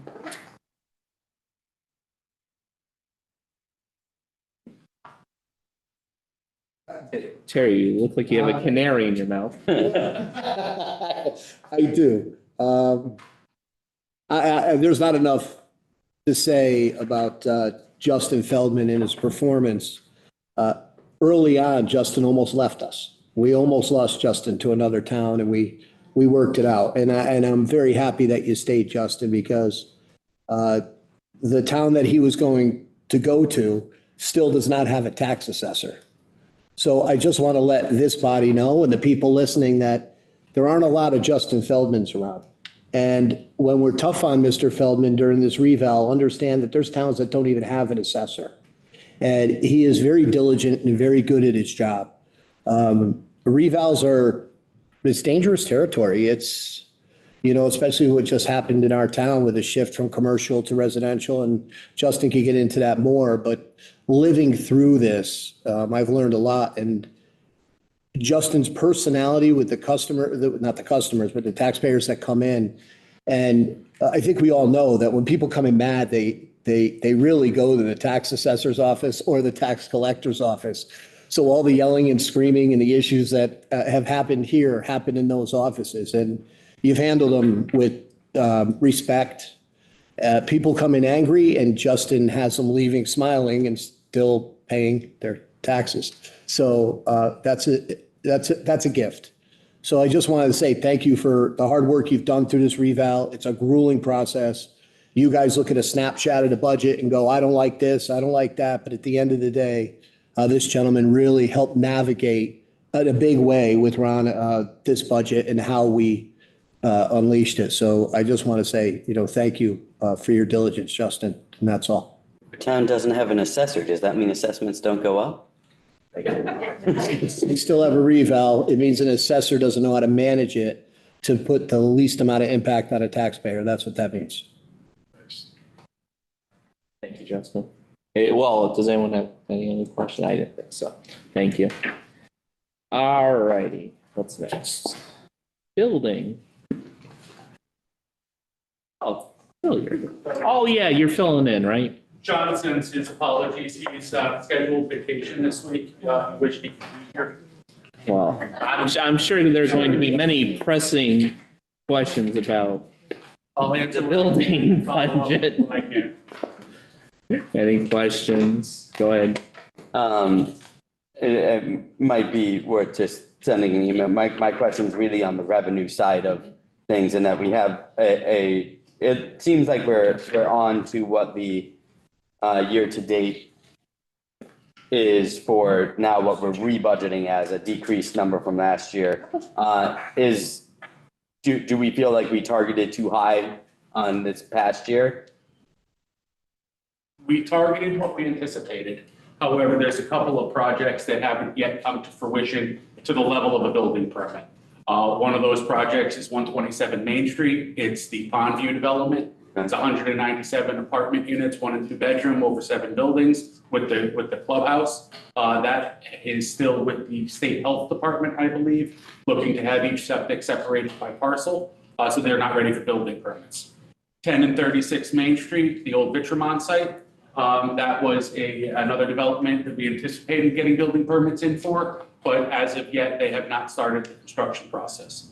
4 and 7180, which is the adjacent parcel that spans the Trumbull and Monroe town line. It's a mixed-use development. We anticipated that coming in for a building permit, and it has not.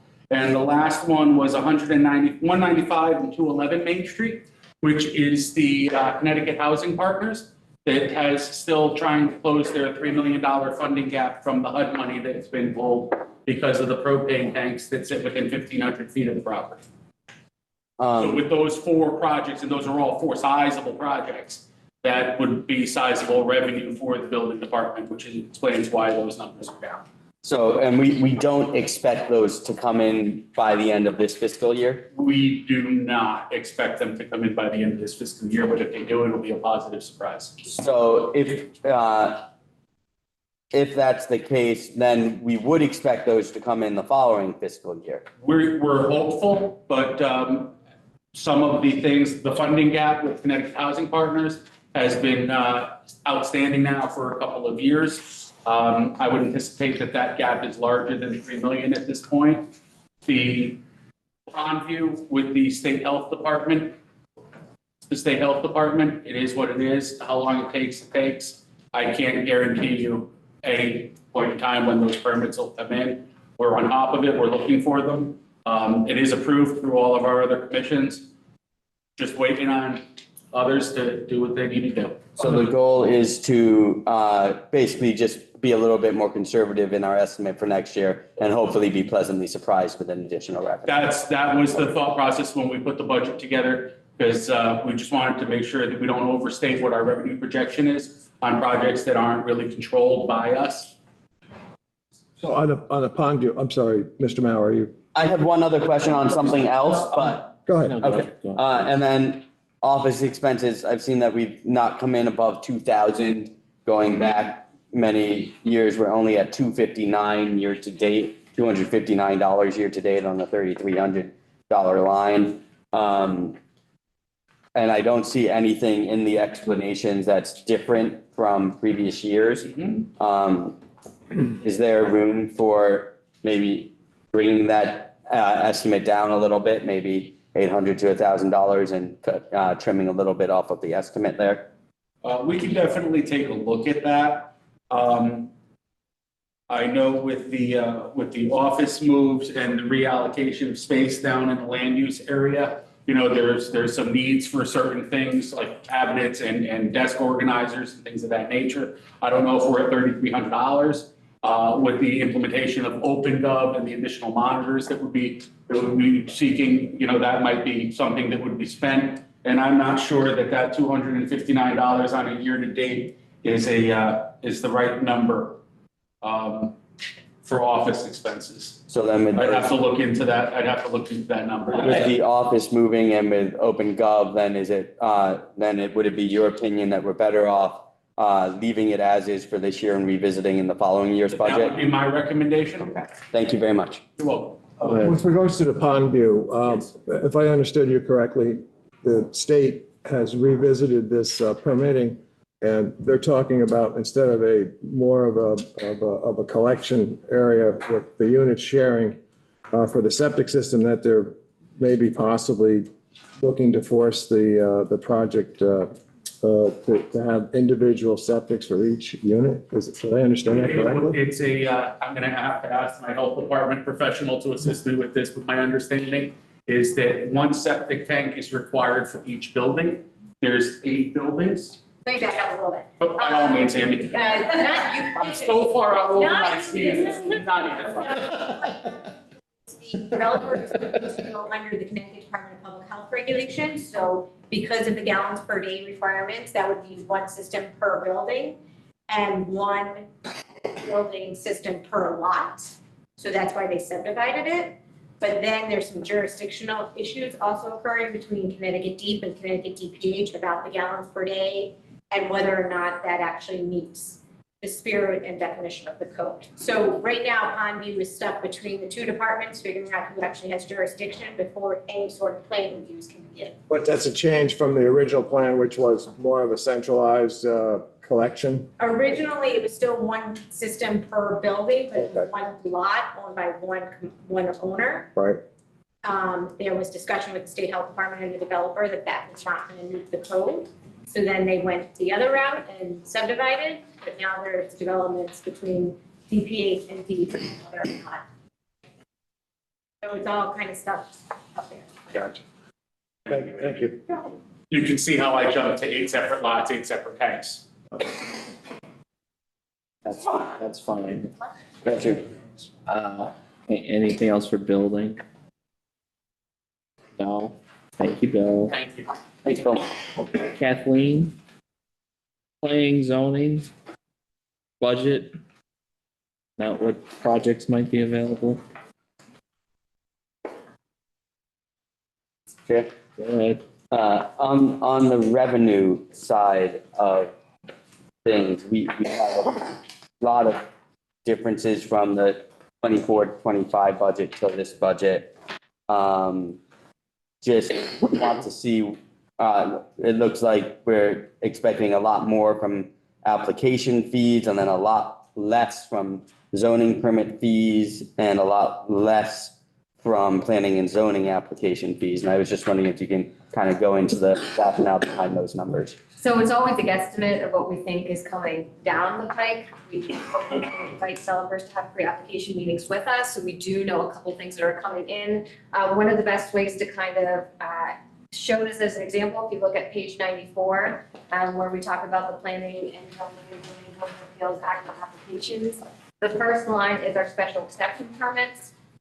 That is a permit granted by the Planning and Zoning Commission. You can see in 2021, there were 15 new. In 2022, there were 5 new. In 2023, there were 13 new. And in 2024, there were 5 new. So we don't know if that's a pattern. It has to do with when it actually comes down the pipe. We obviously sometimes will see a push in the spring in order to get something in the ground for construction during that calendar year if they have the rest of the pieces, or to try to prepare, for spring of next year. So we have a guesstimate basically of the information we have from our pre-application meetings, plus the trends that we've seen in the last year. But we don't want to, because you can see some of those numbers are so different, we try to meet somewhere in the middle. And based off of the trends this year, kind of the similar question on the building side, are we then basically just trying to be a little bit more conservative as we don't think we might not quite reach what we had budgeted for this year in the revenue, so we're going to try to move a little bit more conservative in those estimates and hope for a larger number there? I would say we're pretty confident in what we put in here, that those are coming down the pike based on our pre-application meetings, and we're hoping that there's a couple more that come in that we just haven't anticipated yet. Sounds good. Thank you very much. Thank you. Oh, I actually have a question. Go ahead. With the expenses, it's because of the increase in cost for the legal notices, Yes. because of the voices, not being able to use voices. So we can use the special exception permit as another example. That requires 2 notices in the newspaper for the public hearing and then 1 notice in the newspaper for the notice of decision. So that's 3 times. CT Voices averaged us around, because it's by lines and letters, so it's a little different from every single notice. It costs us $85 on average. It costs us $300 on average in the CT post. So unfortunately, it's pretty extreme increase that we have no control over. I will tell you that the first selectman has looked at every single other possible alternative, because we as a town recognize that this is a pretty large increase, which not only affects planning and zoning, but it affects all of our legal noticing in town. And at the moment, our best solution is we're just being really thoughtful in our notices. and making sure we're just being efficient in the way that we have this our application. Yes. So if I could just add, thank you. Just piggybacking on what you said, Kathleen, we did. I turned over every stone, every log, I called every paper personally, talked to every editor I could get my hands on to see if they would take Monroe on, because the extreme cost from going from Voices to the Post it was a big thing in town hall for a while. You know, every department was coming into the office saying, oh, this is going to happen. This is how it's going to be impacted. So we took it to the next level. I called State Representative Tony Scott, because we do firmly believe that a lot of these notices now online is what people see. But the legislation is such that it has to be a written, distributed paper, sold paper throughout the community. So that legislation limits us. That state law limits us.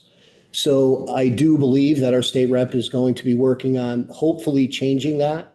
I would be very upset to think that the papers have control over how this or why this happens, because obviously the Connecticut Post, the New Haven Register, the Hartford Courant is going to lose a lot of money.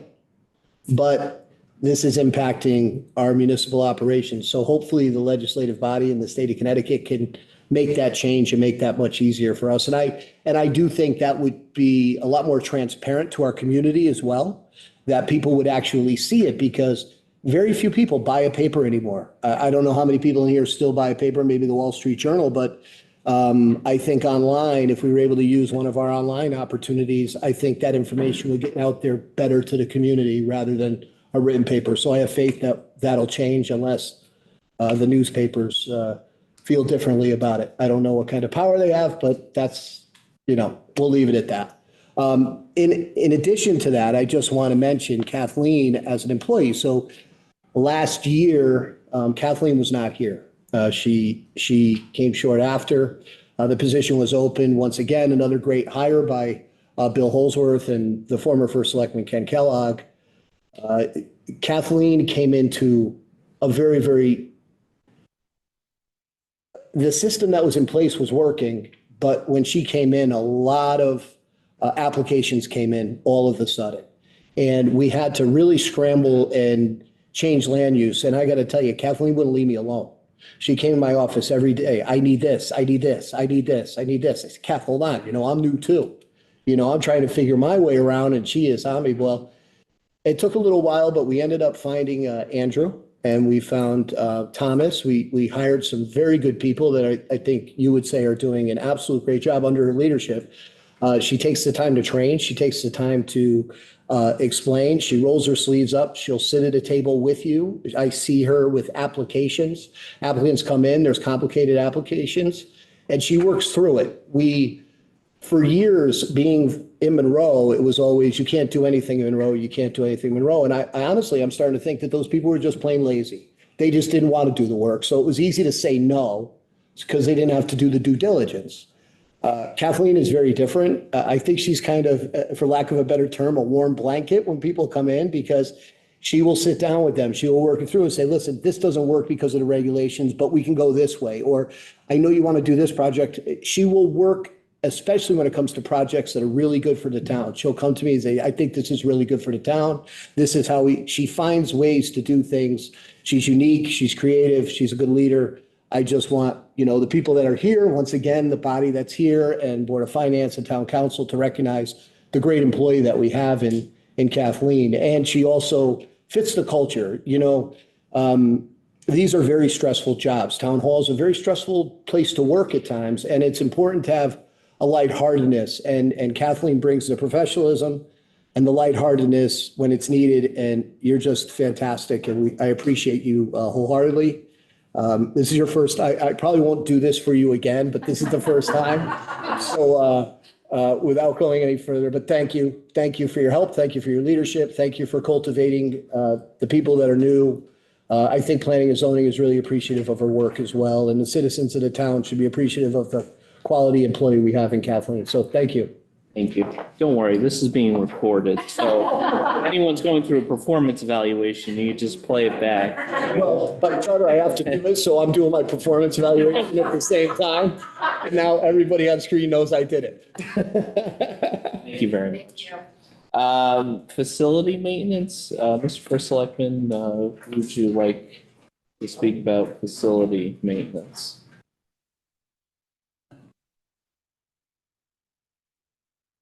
We could have Chris, dealer's choice. Or facility maintenance, anything? No, no questions? Guess the facilities are okay, or at least they're budgeted. You're gonna be the next one, so. All right, that's it for facility maintenance, thank you. Moving on to community center site. You're gonna be the next one. Questions? I can take that one, Chris. Probably a million of them. I mean, the community center site is formerly St. Jude's. We know it's not St. Jude's anymore, so basically it was like, well, what are we going to call it? The goal is to make it a community center, so the community center site. That being said, obviously, you know, it needs heat, it needs maintenance, it needs little things going on. So that's why there's a budget in there for 128,000. Those are the calculations that Chris used to for fuel, for electricity, for maintenance, snow plowing, all the things that go into that. Was that fair, Chris, to say it in this manner? Also, I just want to talk about Chris and Bill Phillips. They are working diligently down there to get Missy in there as quick as possible so she can start doing programming. We do have the issue of the wall in the gymnasium, which they're getting estimates on and doing all that. So there's a lot of work going on in that community center site right now. There's work going on in there to get, like I said, to get Missy in there and start having her do some programming. But there's also stuff going on as well. So the goal, once we lose the frost, is to dig a trench from Town Hall to the community center site so we can connect all of the technology and power and things. Because without technology, we don't have much to go on, right? So that's the goal. But that's moving along, and with Chris's due diligence and Bill Phillips, yeah, I think in a short period of time, you know, I'd say probably mid-May would be my guess, or end of May. Bill, is that fair? Probably end of May, we'll probably start getting in there. Is that a fair estimate, or? Don't pigeonhole me, yeah. I put them under pressure sometimes. If I think it's going to be June, I say May, you know? Oh, that's fine.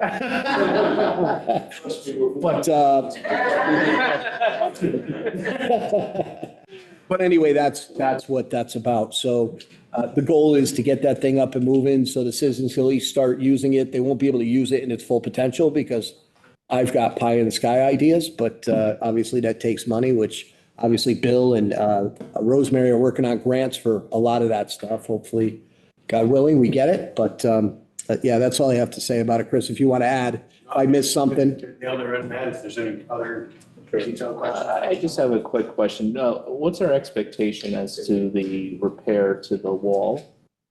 It's just a matter, Bill, you want to answer to that? Because I do, but I just want to make sure it's answered correctly.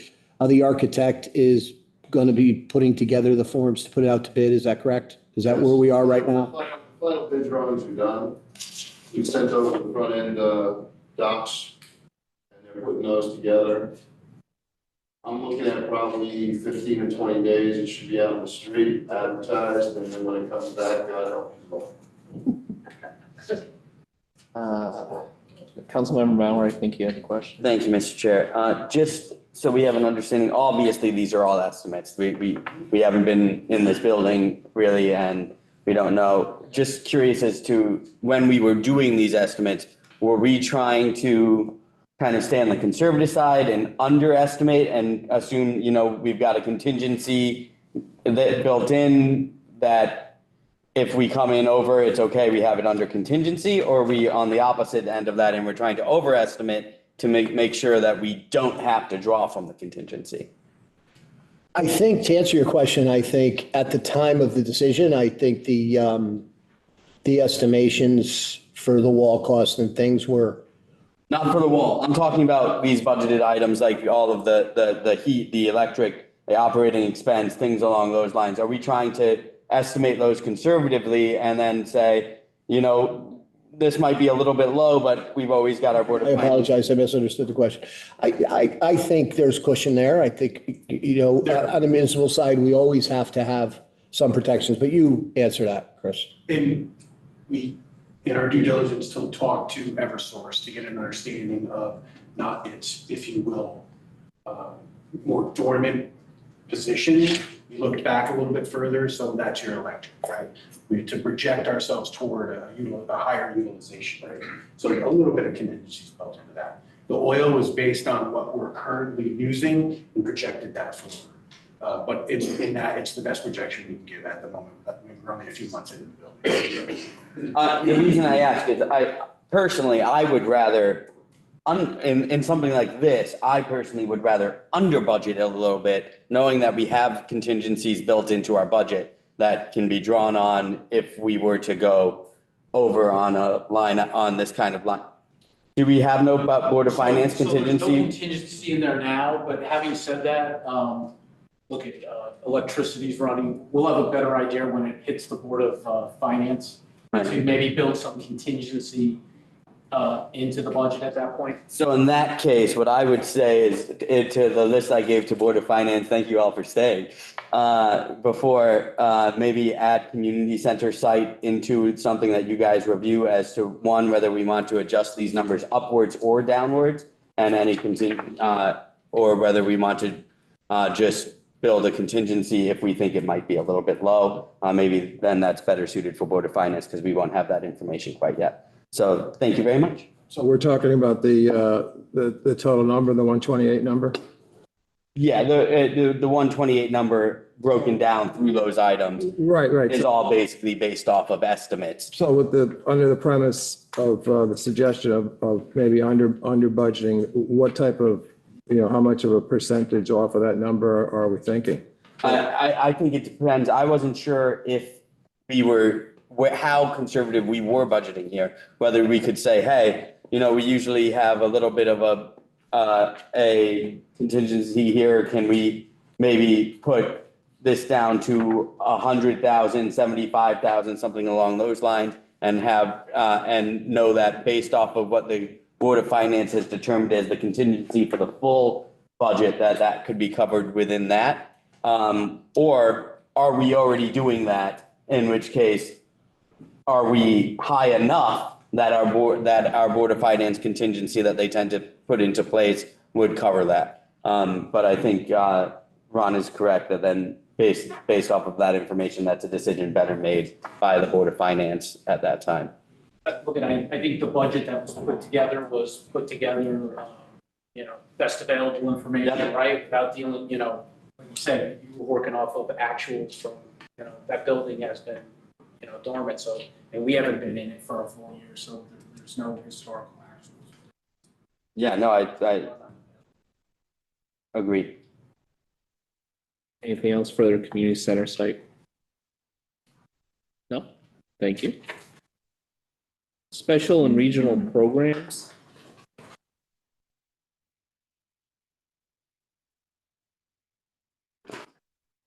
Questions? I do have one, and that is my question is why the reduction in the volunteer fire tax incentive? That's number one. So if anyone can explain that to me. That was just trend. Just a trend? Yeah. If you look at the current year, I am. And we have no. Okay, I'm looking at what's happening with,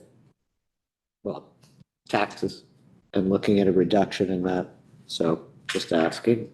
And second is the reduction in and I'm anticipating you're going to say the same on the Lake Shore Authority. Thank you. I can answer it. So the argument about Lake Shore goes back, how many decades you think that goes back? At least, well, at least I would say 10, 12 years. It's probably even more than that. So the Lake Zor Authority came to us with an ask for an additional, let me see, it was 28,327 to 35,200. However, the town of Monroe has a very, very small part of Lake Zor. Also, I think that if the money's going to be used, it's better used at our boat ramp for a dock and for things of that nature. That's a better use of money for us. So we just kept it flat because we have a very small section of lake. I mean, Oxford and Newtown have a far larger portion. So I felt keeping it flat was the right thing to do. We could use that money somewhere else where it's really needed. There's no one here from the authority to indicate why they asked for the increase. Is that correct? Thank you. Thank you. Yes. That's it for special and regional programs. Chief White. Questions for our police chief? Okay. Go ahead. Hi, Chief. How we doing? Good.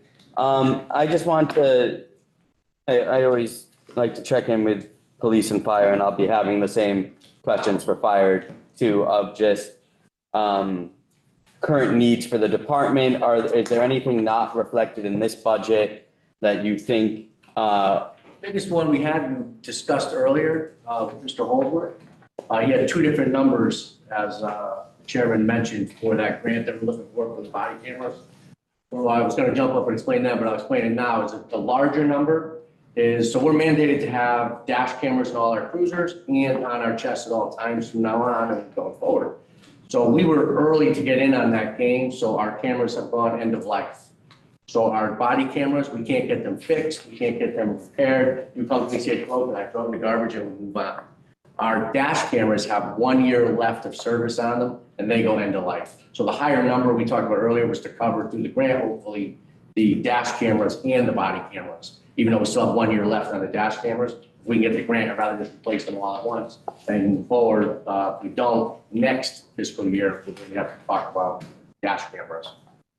And just as a note to council, because this is something that we've discussed kind of in more detail with the SPC, with the dash cams, things along those lines. We talked a lot about whether or not it's beneficial to have these kind of on a rotating basis or not. And the explanation was great coming from the police as to why it makes sense to replace kind of all at once and have that big expenditure so that all of the officers are trained on the same equipment and all of the repairs are coming from the same equipment and everything like that. Outside of that, anything not in this budget, maybe for future that you have coming down the pike that you feel could be beneficial to work into this budget rather than waiting We try to stay ahead of the trends. We're always upgrading and working through the grant system now. We have an administrative sergeant now I've assigned to actually work on grants. So he's worked with Mr. Holdsworth and we work on several on our own.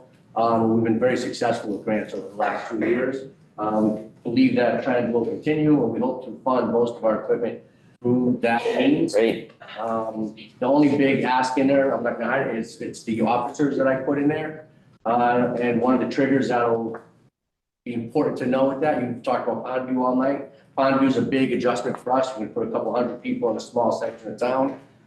We've set our minimum manpower back in the 80s. It has remained unchanged since the 80s. My entire career, I've been here 30 years. It has been the same minimum. When I say minimum manpower, that refers to the shift. So 4 to 12, we have 3 cops. We have 1 cop who patrols from the Trumbull line to the Newtown line up to the end of Outertown Road. And when you put that many more additional bodies in that area, we're going to have to move that up to 2. That makes a lot of It's just not safe for the officers or for the public. Need more cars too. I see cars in the future as well, so. Cars in the future, I've worked with the first selectman on the cars. We try to rotate them. We average about 25,000 plus miles a month is what we average. I keep track of all our cars. I know how much gas goes in every car, how much miles is on every car. By the time we're done with the car, it usually has about 130 to 145,000 miles on it. And we trade them in for scrap, basically. Yep. If we have any value, we turn them over to the town for other use in different departments, which has worked out well. And I'm almost glad to say our last Crown Vic is gone, even though it got stolen and brought up to the bottom of math. I almost had to say. You'll see our fuel line goes down. It's because we no longer drive Crown Vics, which got about 10 miles to the gallon. The new Explorers get somewhere between 20 and 24, depending on who's driving it.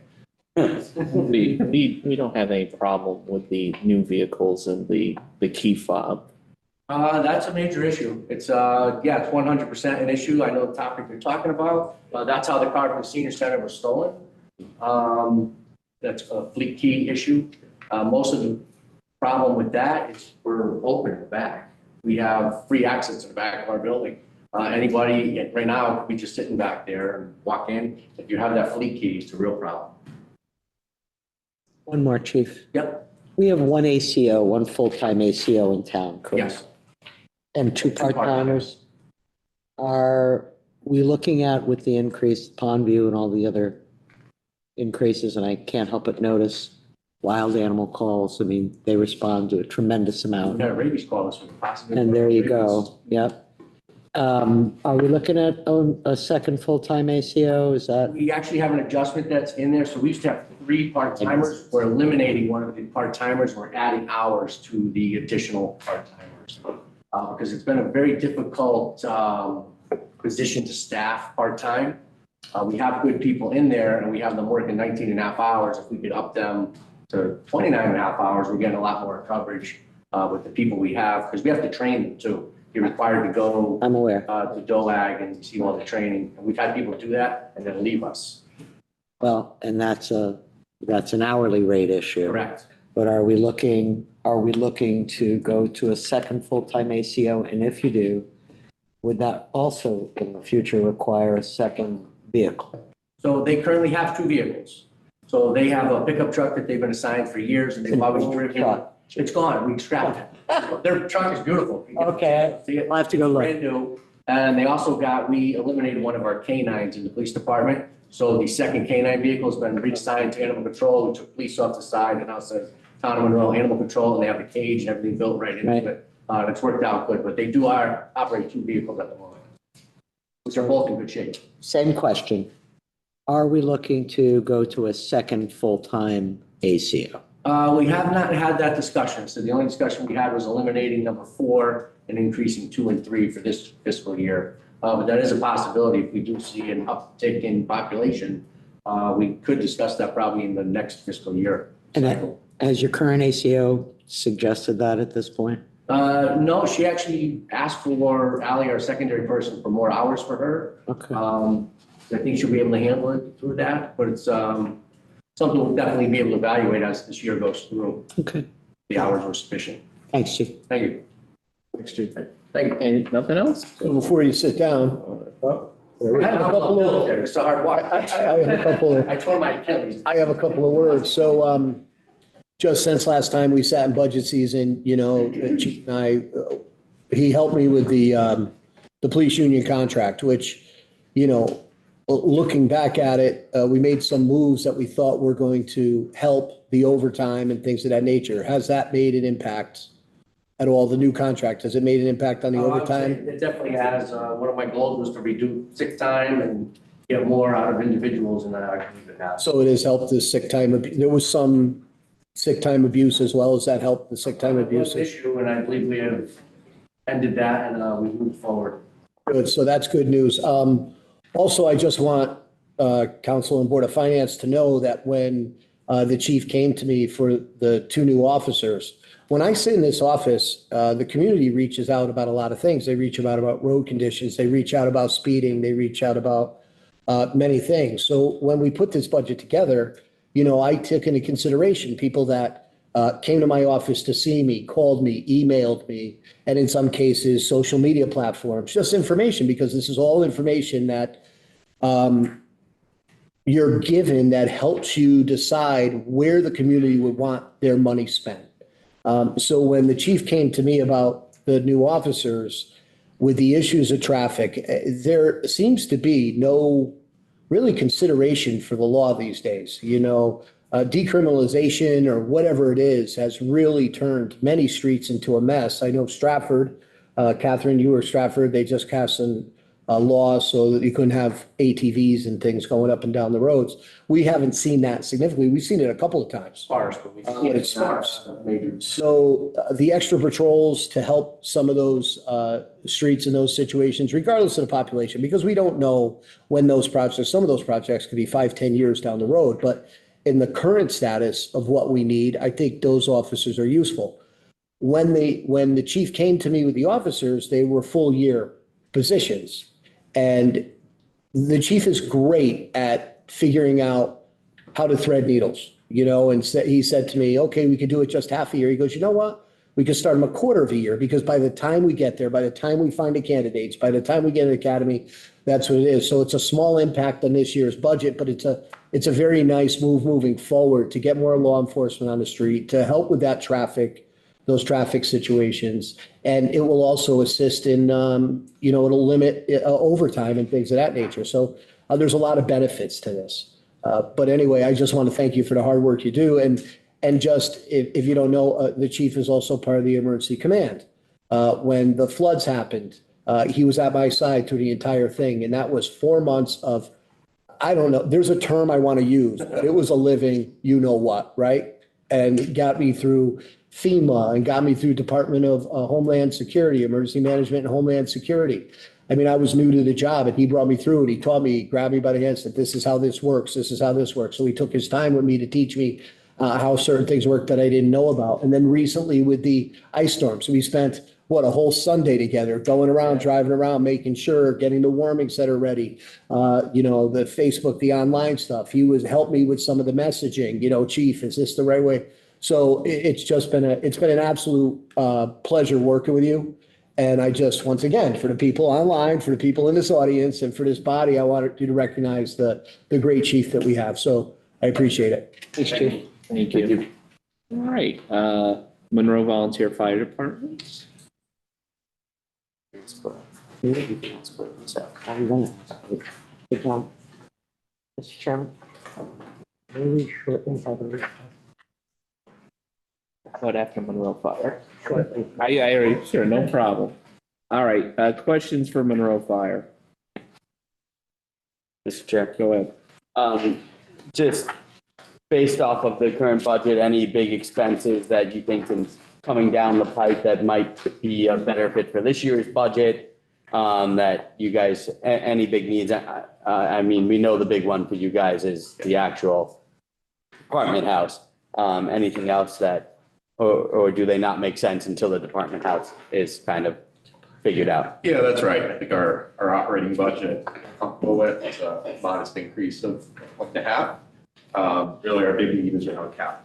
So we appreciate the support on there. The big item for us, as we talked about with the strategic committee of the council, is the firehouse bay renovation addition to house the modern apparatus, finish consolidating out of the Joggy Hollow building to make that purely an EMS facility. We got to get everything up to the Shelton Road station, and including being able to house a ladder truck there. So we're working through that. As you know, we had a fairly high estimate on that came through that was sort of quoted during COVID.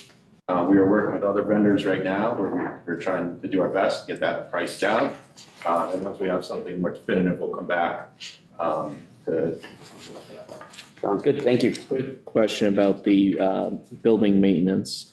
It's about $4,300. Are there any specific repairs you guys are looking to do that encapsulate that additional expenditure this year? So it's really for repairs and maintenance. So it's the building dates to 1947.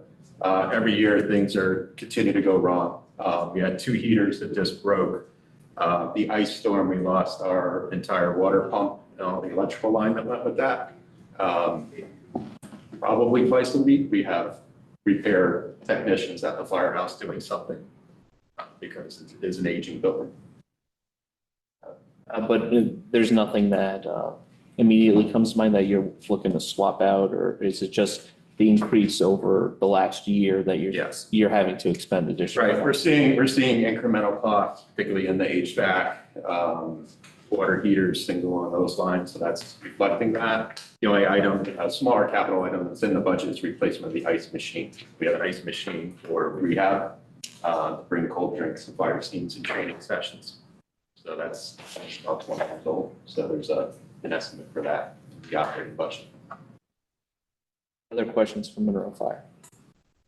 This one, is there, in light of the fact that it's a 1940s building, is there a way to address the sporadically breaking equipment by replacing a larger expenditure versus a consistently growing repair expenditure? Did I just make sense?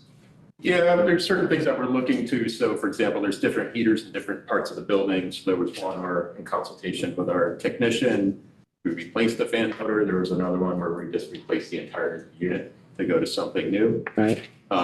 We are looking when we do the renovation to hopefully get to city water.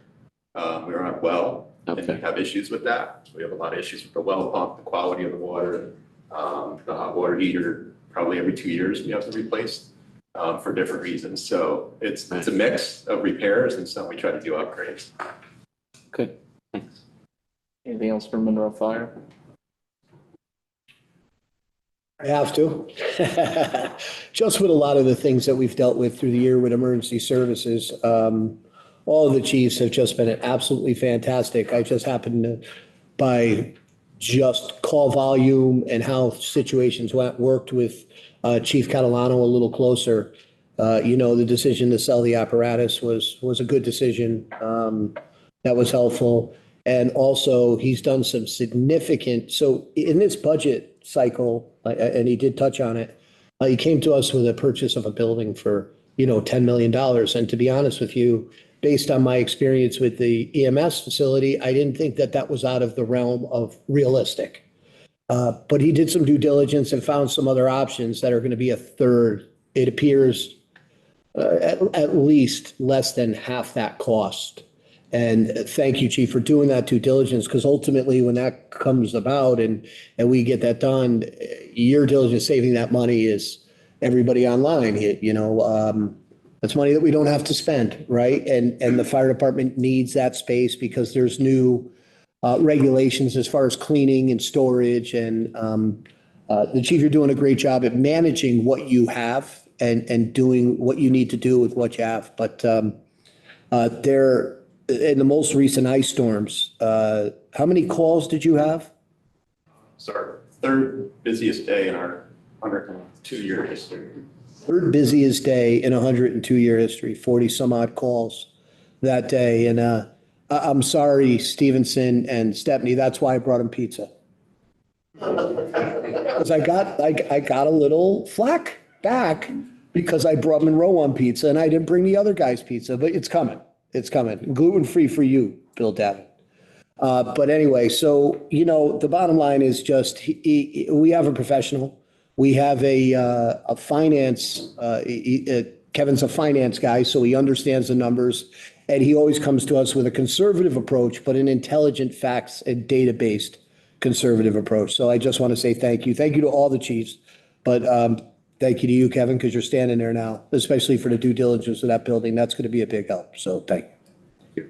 Thank you. There was a request from a member of council to take a brief 5-minute recess. We will reconvene at 8:31.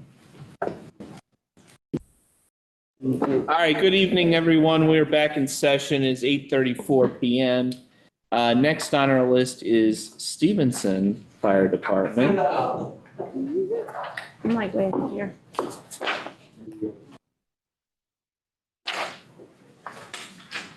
Whoa.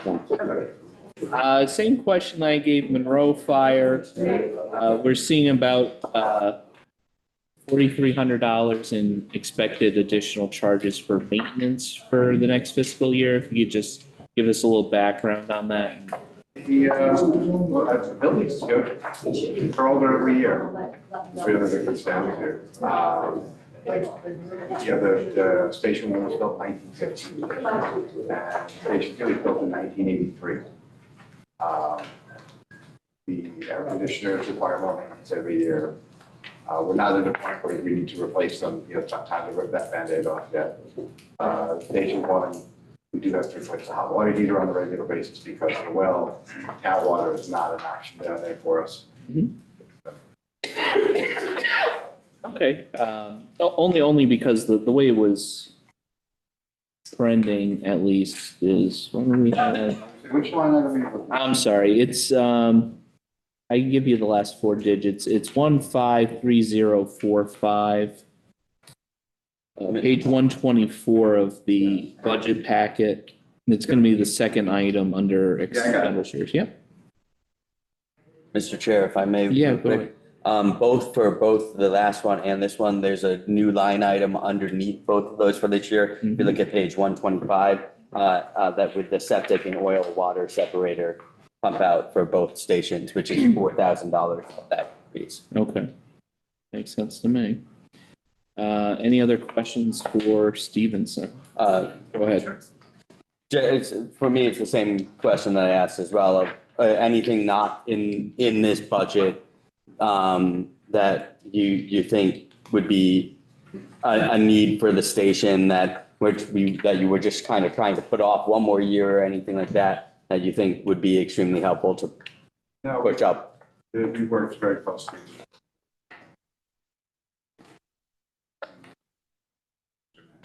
Perfect. Thank you. Equipment wise, you're all set. You respond to ZOR for issues periodically, is that correct? You're the closest department to the boat's good. You don't need anything. Actually, we replaced the boat several years ago with the plastic Mhm. boats, so we don't have to worry about inflation issues, inflation issues or that kind of stuff. It's a rugged unit, appropriate for the uses we need. And PFDs and water gear, you're set. Yes. Okay, very good. Thank you. Just a little follow-up on the septic and oil water separator tank pump out. How often do we do that for each station? Answer that. Yep. It's typically once every, it's really based on use, right? So we're expecting at this point, probably every 2-3 years, but we need to catch up, include it into the budget. From that point, we'll see what the usage is, project it out for example, on our number side. Thank you, Chris. Anything else for Stevenson? Nothing. Thank you. Good to see you. Oh, yeah, just for me, just like all the fire chiefs, I respect your work highly. Chief Howe and myself, we worked closely during the floods, that situation. So we just have a great, volunteer fire service in Monroe. I mean, a lot of dedicated folks and a lot of younger people joining the fire service, which I love. And I've said that at just about every meeting where they've been. We have a lot of young people getting involved again, which for a while there was nothing. And now all these young kids are starting to be involved in this again. And that's a testament to the chiefs, how you are, how you embrace them and make them buy into the fire service and get them moving. So, just thank you for your service and thank you for working alongside me during some of the toughest times this town has seen in recent years. I mean, you can't argue it. It's true. So anyway, thank you, Chief. And if, I provided 4. For what? I got firefighters. Well, thank you for your children too, Chief. What do you want me to do? You make great offspring. and along with, Please, can we get Craig back in the room? along with the first selectman, if I may, I think the expense of a paid volunteer fire department is way beyond anything that we could consider. So what we do give them. And I say that about our fire, I say that about our EMS. When they need equipment, we like to give that to them because the cost of having a paid, we have neighboring towns that have done volunteer fire service, almost cities that have done it, but it just takes the willingness and the effort of the citizens to do it. And we're fortunate that we have them and the hard work it's just for me personally, the councilwoman, just the new firefighters that are coming in that are, for, like I said, for years, there was nobody getting interested. It's hard enough to get people to do things for money these days, right? But to have them volunteer, it's been fantastic. So that's it. Thank you. Stephanie. Two chiefs before you answered my question, so you're not going to get the septic pump out question. Oh, okay. All right, there we go. 2 to 3 years. Thank you, perfect. So, anything for Stephanie? There's nothing outside of the capital budget that we went through. You will not see it on here, but I did go to the first selectment with an urgent need, and that was to replace the bay doors at our station 2, which represented a hazard to not just the firefighters, but it was delaying call response. And we do have the Boy Scouts also use our station. And Terry was wonderful. He just made that happen very quickly. It hasn't been done yet, but the bids have been submitted. And thank you very much for making that happen so quickly. I mean, you've sung a lot of people's praises this evening. I've listened to you. And I have to sing yours because you're truly here for us. So we need to recognize it, and we do appreciate that. Thank you very much. Thank you. Councilmember Mao. Thank you. You already preempted the main question, with saying that there's nothing kind of here outside of what we've already discussed with capital. My 5-year capital plan is, you know. But there is one actually for Ron, and that I think there was a copy and paste error on page 130. In that the $4,000 for the septic and oil didn't get moved over into the total budget line. Oh, I see. Oh, yeah. Page on 130? 130.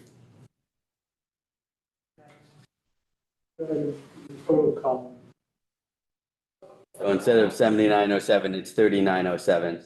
I don't think, I want to make sure that I'm correct. I don't think we need any kind of motions to fix it or anything, because we only vote on the bottom line. On the bottom line, and in the bottom, it looks to me, looking at page 129, it's 7907 there, so that the bottom line budget is correct if.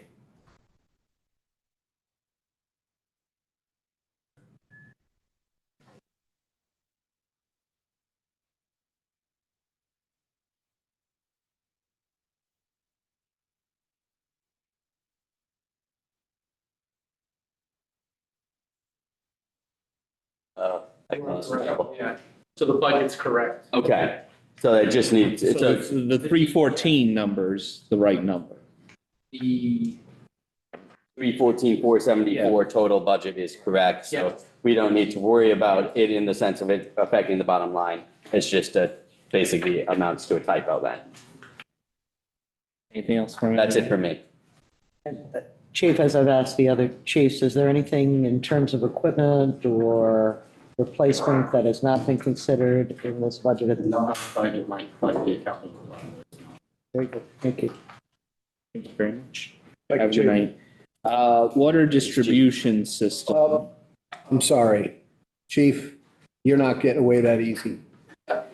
I know everybody's tired and want to go home, and we've worn out the 40 people that were watching. What's that? Yeah, it's my fault. And yeah, if I made this meeting go long, many other people have made meetings go long for me, so you're just going to have to deal with it. I apologize. I just have a little really great story, and I just have to say it. And you know what's coming. So when I first got into the office, I was driving down the road on Hattertown Road. A friend of mine's house had a small fire, and I saw it, and his wife is ill, and I was nervous that maybe something happened. So I pulled in, and you weren't the chief at that time. Deputy chief. You were the deputy chief. Well, I pull in and he starts yelling at me, "Get the heck out of here. Move your truck. What are you doing? The fire apparatus is coming in." I'm like, oh man, this guy's really, on top of it. So I moved my car and I drove away. Well, fast forward, about 2 weeks later, maybe there was I don't know if you remember, there was a bad car accident on Route 25. The car went off the rails. It was all over social media and you guys. So I pulled up. He pulled up. I looked down the road and I see a plate, MON1. I'm like, what's this guy again? This time he's not getting out of his car. So, I better address this situation. I'm going to make a friend out of this. So I walked down to him, he winds his window down. "Can I get out of my car?" "Yeah." "You going to yell at me?" You going to yell at me again?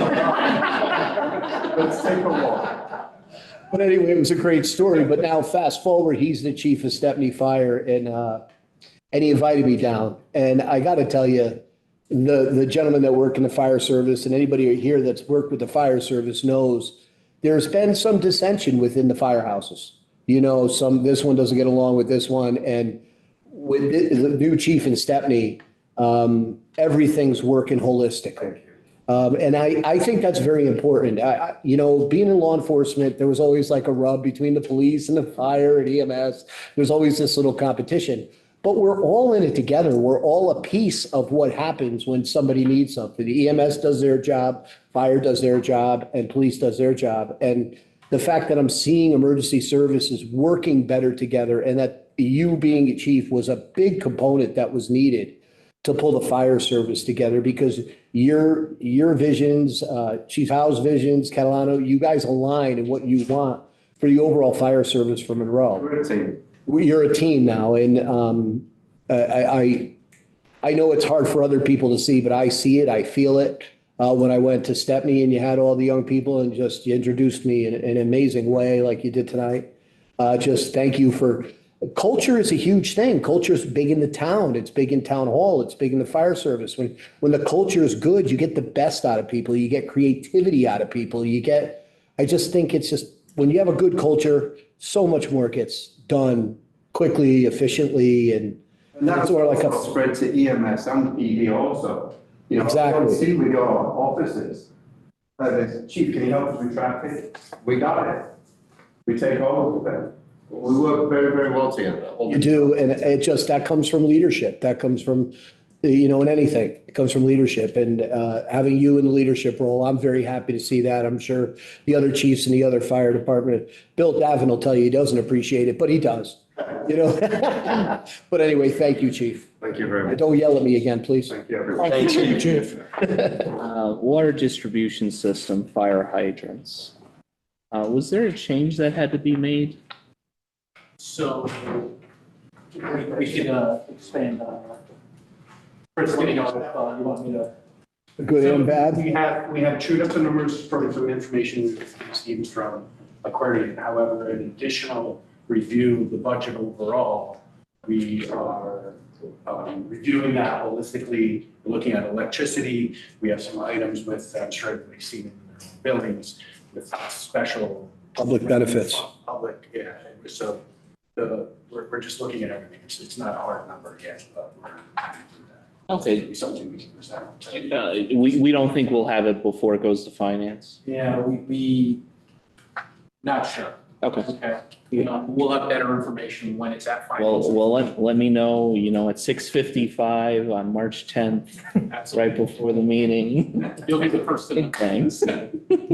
Are we expecting an increase? Is that what you're anticipating?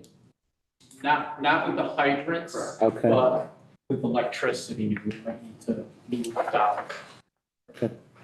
Thank you. Is there anything else? Fire hydrants? Nope. Bill? Questions for our fire marshal?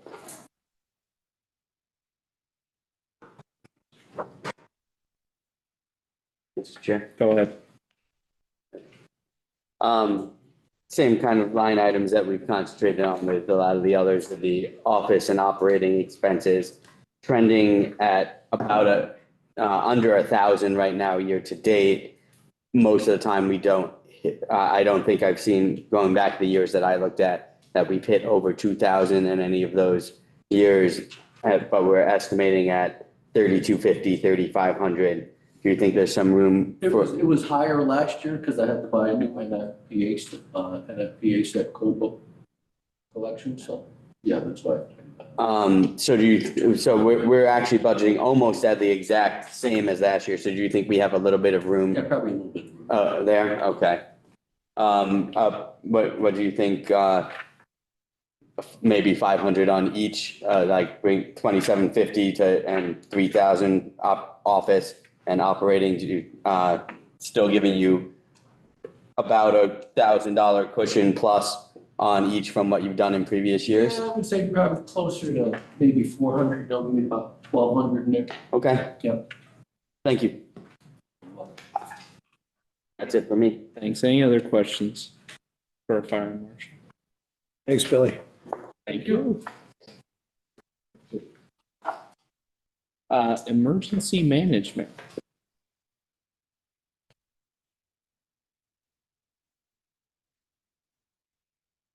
Any questions on the expenditures related to emergency management?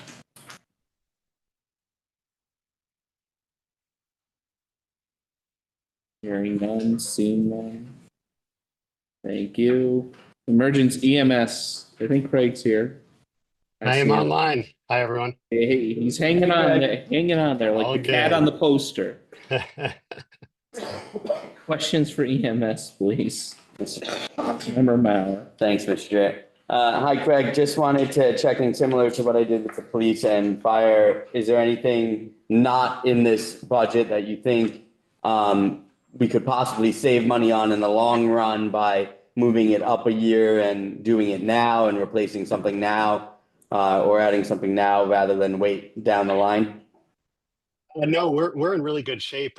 We had some really good support from Terry and the finance department, and we were able to get a really good deal on replacing our Lucas CPR devices that were going to be end of life. That's already taken care of.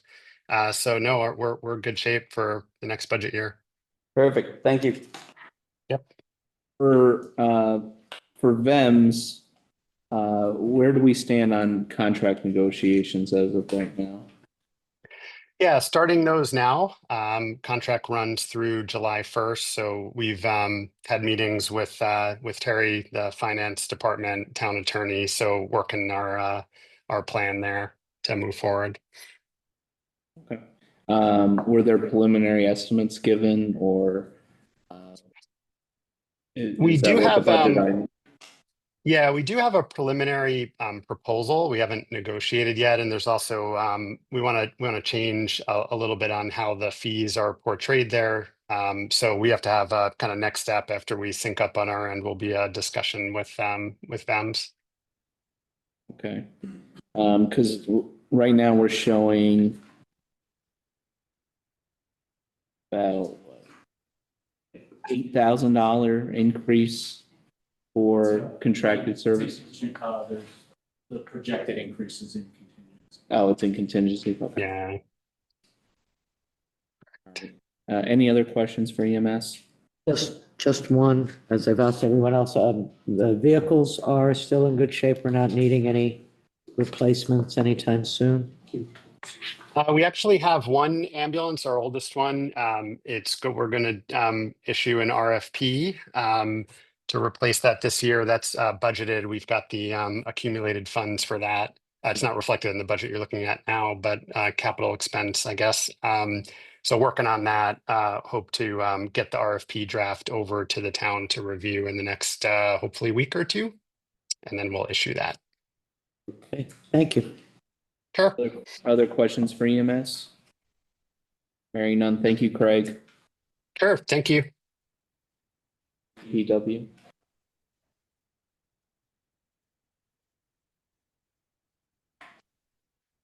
Questions?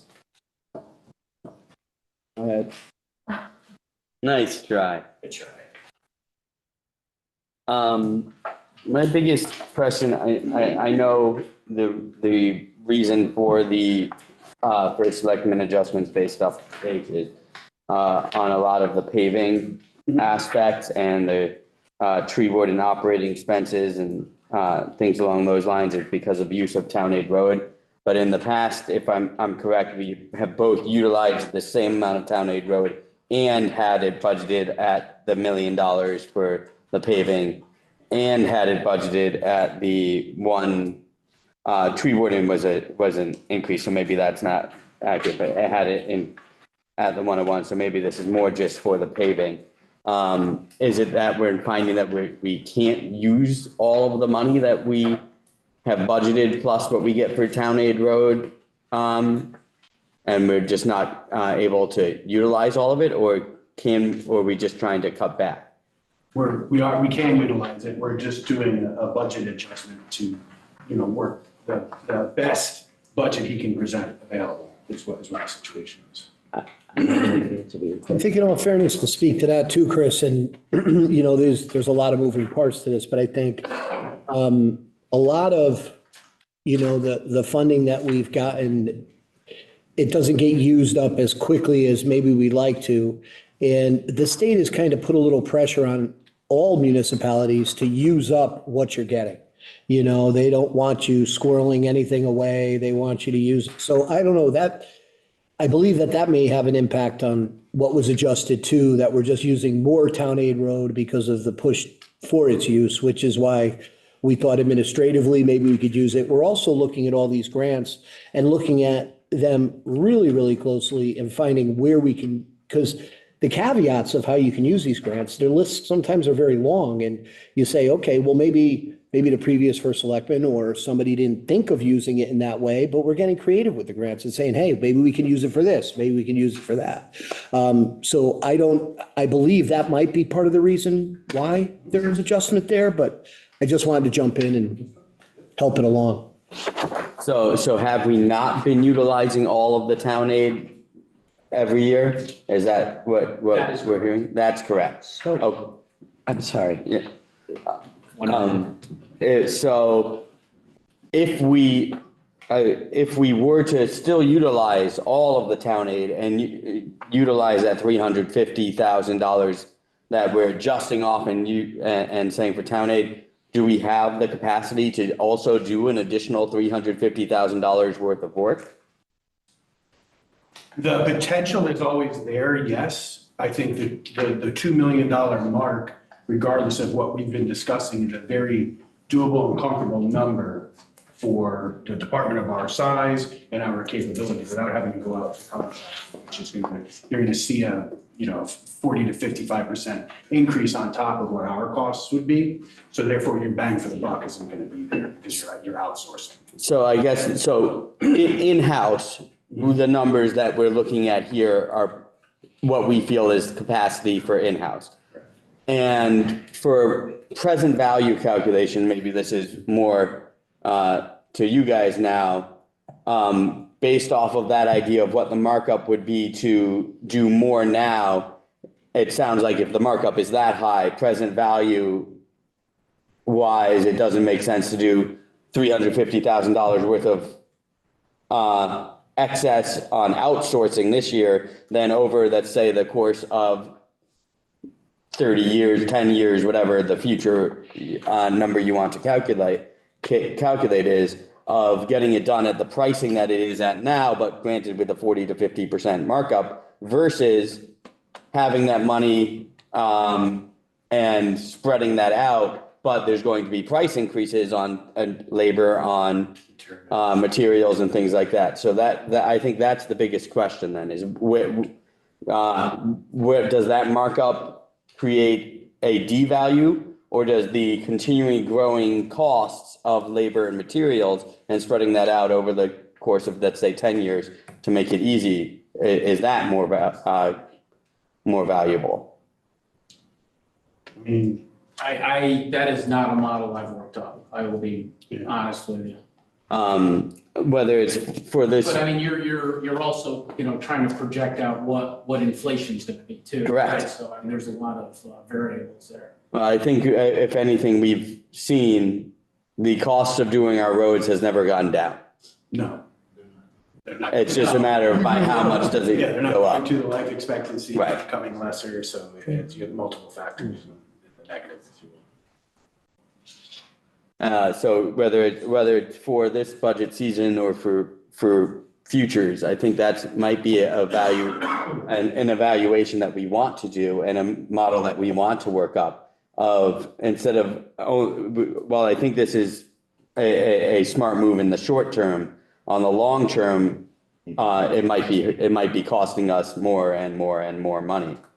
Yeah, so as far as town aid road goes, we do have an accumulation of funds sitting in the road fund in the town. And as the first selectman had mentioned, the state gives us this money every year. They want to see it used quicker, is my, the reporting, the way they're asking for new reporting, it's obvious that that's what they're And as a matter of fact, in the governor's new budget, I think they're gonna, I don't know if it was town aid road or municipal grant and aid. One of the grants, if you haven't used the funds, you're not gonna get it. So what is our current accumulation then?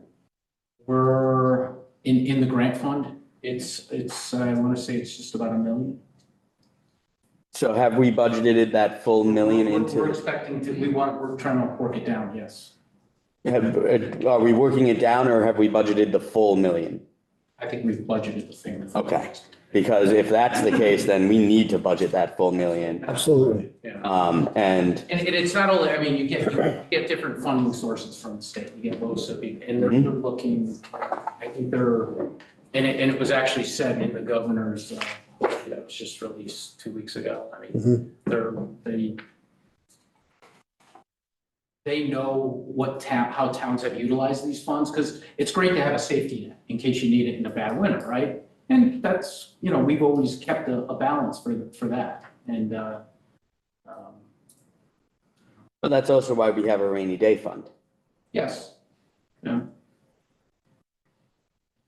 So that's one of the reasons you're looking at the first selectman's budget. Thank you. Other questions for DPW?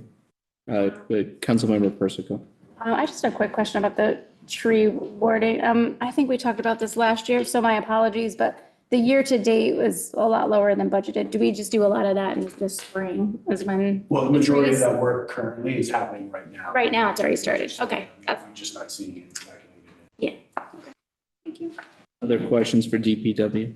And just one, Go ahead. as I keep asking, is there a need for new vehicles, trucks, things like that we're not looking at currently? Actually worked this out over the multiple years. And thanks to finance and thanks to the town council, we have a very active replacement plan. And very happy with what's currently in the budget on the capital side, whether it be for trucks, equipment, and or smaller vehicles, and looking at the town as well. So, it's moving. Okay. We're out of our own way, let's put it that way. Okay, thanks. Other questions for DPW? Jason, I'm sorry, first selectman. Just kidding, of course. If you look on page 181 of the budget, under town road fund, you'll see 1,147,000 is the accumulation of whatever we pulled out of the budget plus the balance.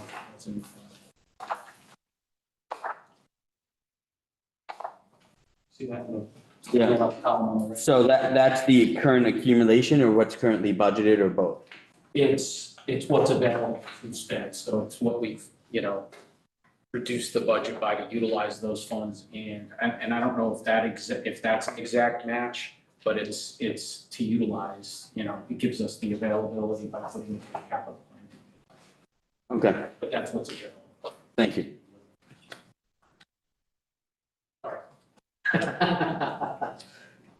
Chairman Formicello is looking at me, waiting for my comments.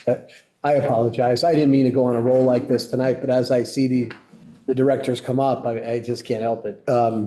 Just DPW, Chris worked and Bill worked very diligently with me to make this budget. He understood the impact. Chris, being a long-term director here in town, understands the impact of these budgets and has, I think, the largest budget out of the municipal side, the largest amount of moving parts. And you always come in very responsible.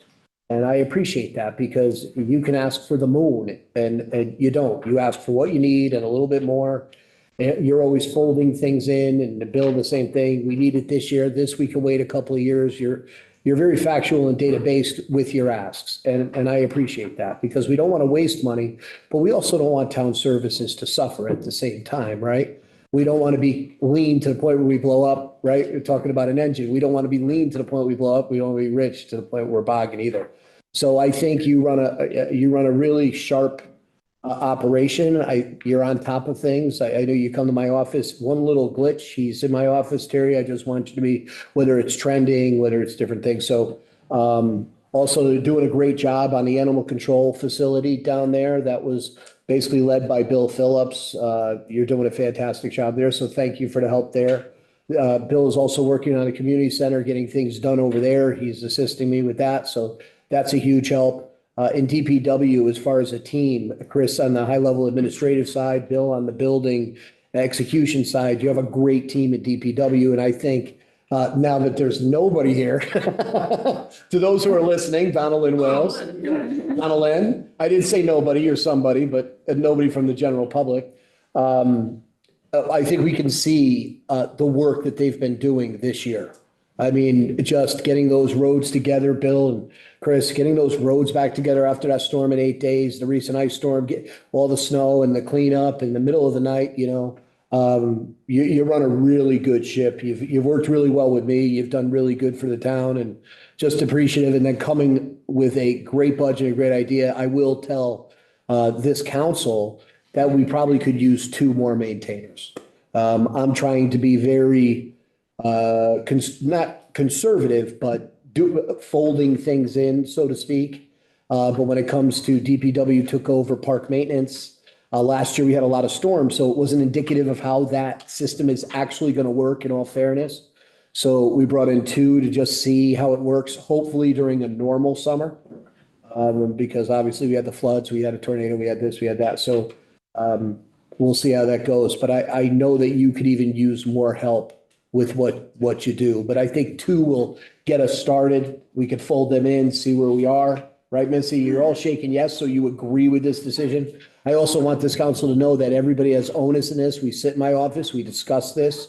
It isn't an executive decision. It is a democracy in the sense that we all sit there and collaborate and say, can we get away with holding off on this? Because we have to do this, and not just one director, just everybody has onus in it, sits and makes these decisions. So this budget is a collaborative effort of everybody has onus in it and citizens impact and everything else. So anyway, that's all.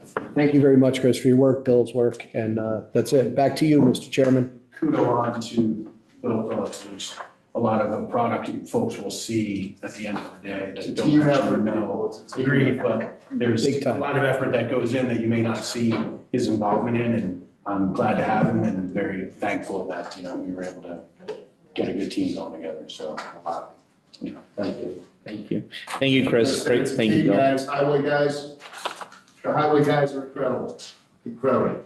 They come when you call them and they do the work you need to be done. And that makes us, that's us, And I just want to say that. I get calls. calls. Everybody's been giving kudos to everybody. I gotta give it to my guys. That's fine. That's fine. I get calls from other towns calling me up going, we wish that our roads were done and our services were like Monroe's. All the time I get calls on that. So it's awesome. It's just awesome to be in my position and get that.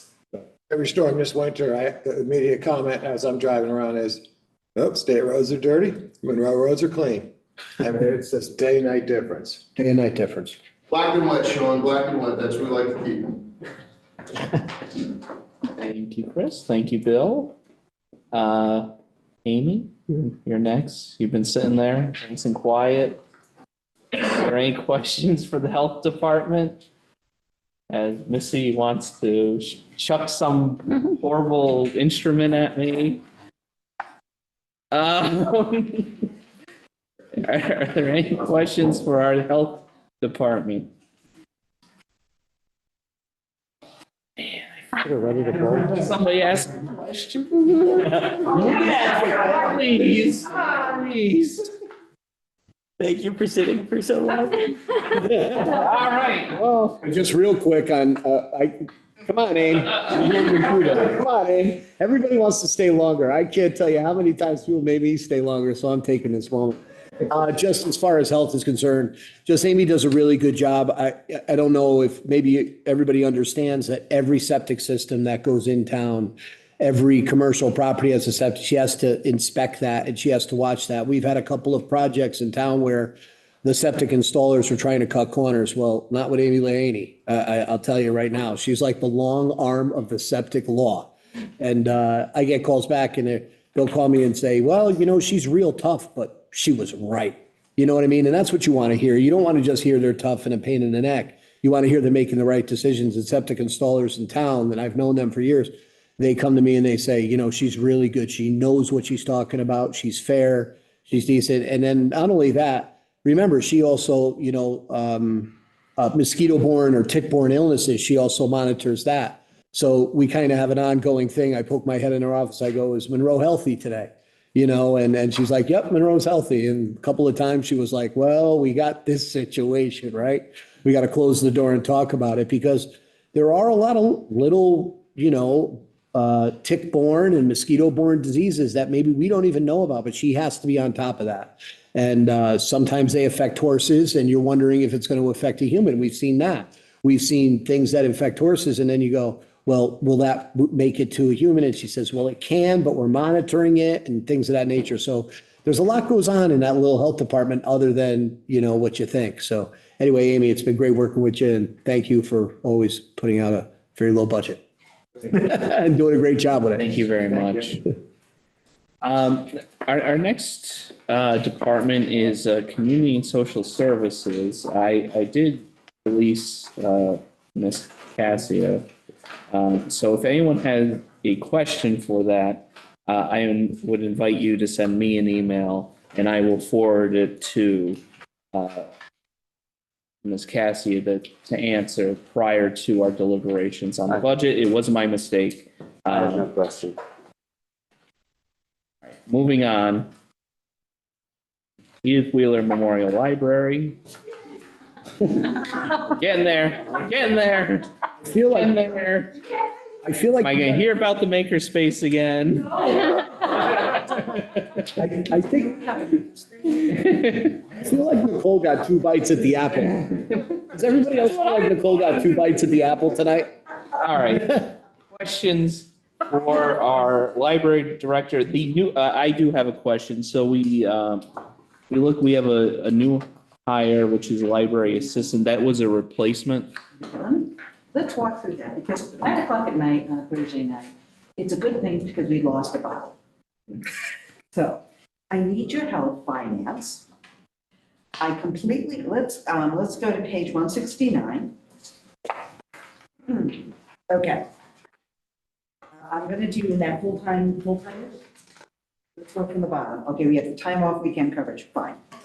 Library assistant, that amount, longevity. I know who that is. What about it?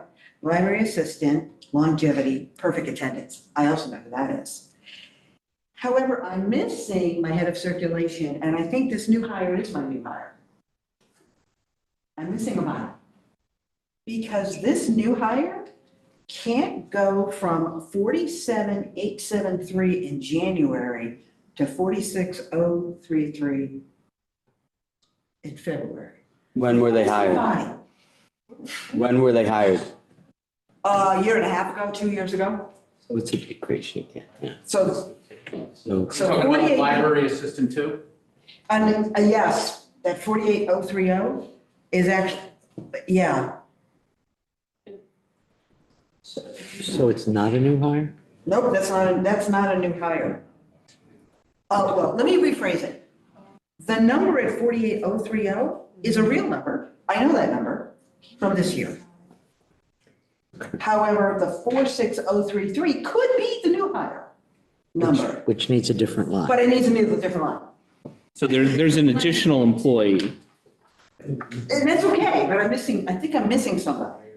And I think you are too, because when they came up to speak about the position, I was kind of, I don't remember that. No, but there is no new position. It's not a new position. Okay, well, then I'm asking for one as well, but when I see this, and I was mistaken, so let me piggyback on that. I was mistaken when I saw a new hire and I saw the number and I went, okay, that's great. But that's not what this person should be making. No, that's not, your ask is not in here. Okay, my ask is not in here. Okay, so let's take off that new hire. That person's not a new hire and that number's not right. 46033. Who's, you have a new body there this year? No. Nicole, does that number just stay 48030? Does that stay flat to 2526? 48030. Probably, if not go up a little bit.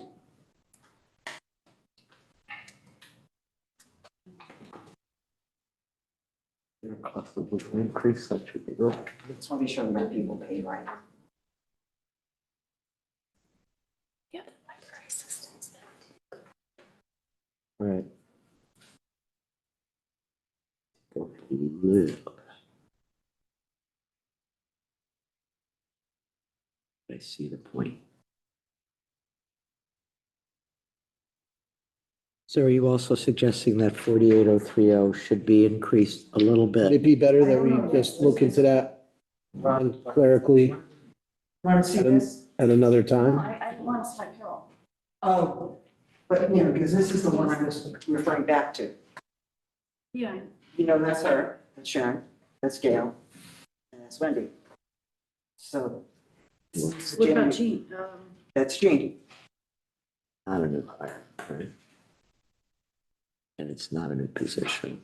We should discuss. I didn't notice it until just because I was focused on new I hire. pull in the payroll for everybody and I compare it to job salary. Okay, So Which is it's coming right out of Munis, so. coming out of the system. That's what they're getting paid. So it's. okay, and I didn't mean to.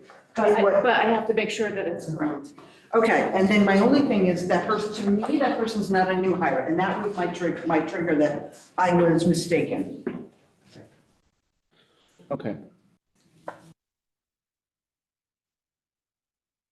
So, but besides the designation of a new hire, the number of employees in the budget are reflective of your current employers. Okay. Employees, excuse me.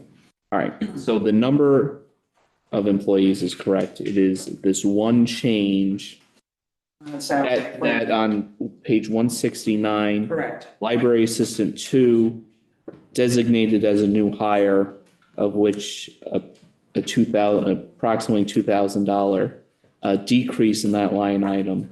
You're saying that someone currently employed by the library. For at least over a year. Okay. All right. And again, And I apologize, because it didn't jump out me. I read new hire, went yay, and I didn't realize I missed a body. no, not a problem. Just, we're just here to figure this out.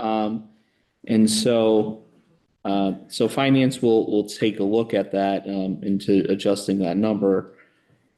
In addition to that, based upon your public participation earlier, is you wanted an additional employee that is not currently reflected in the budget. That is correct.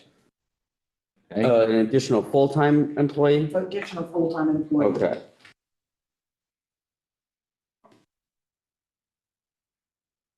And do you have a proposed amount for that additional? Yeah, we did a proposal on that of,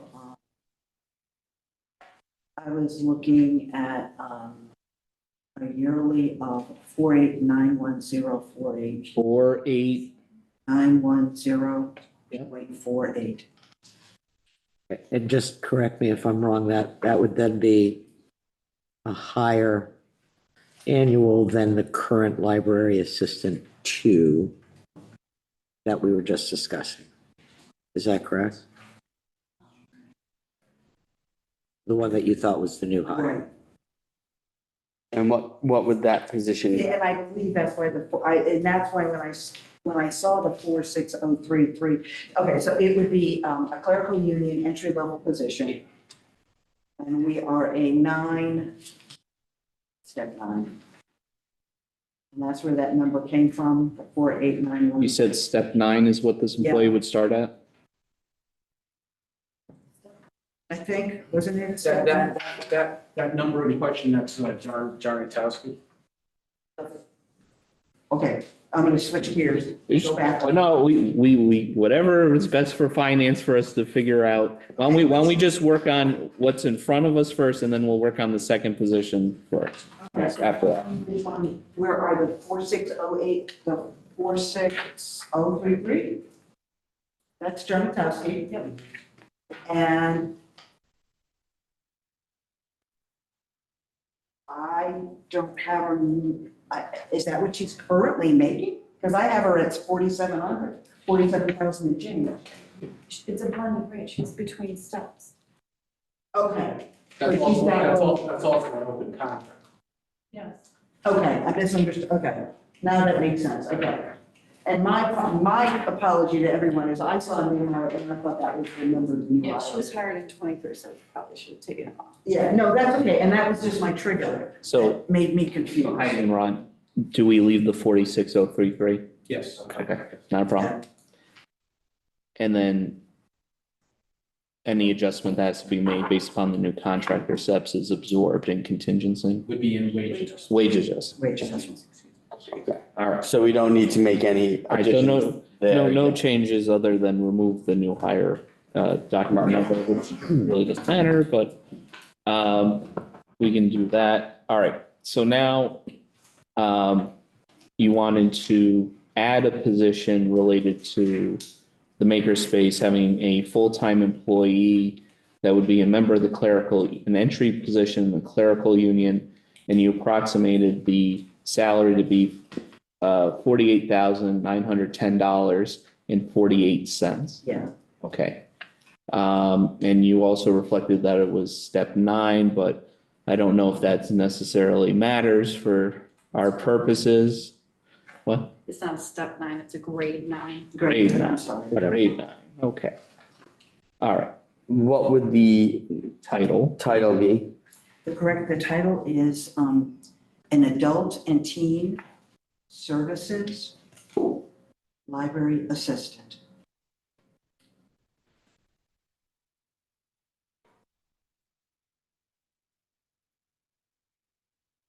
And that would go under that line item ending 003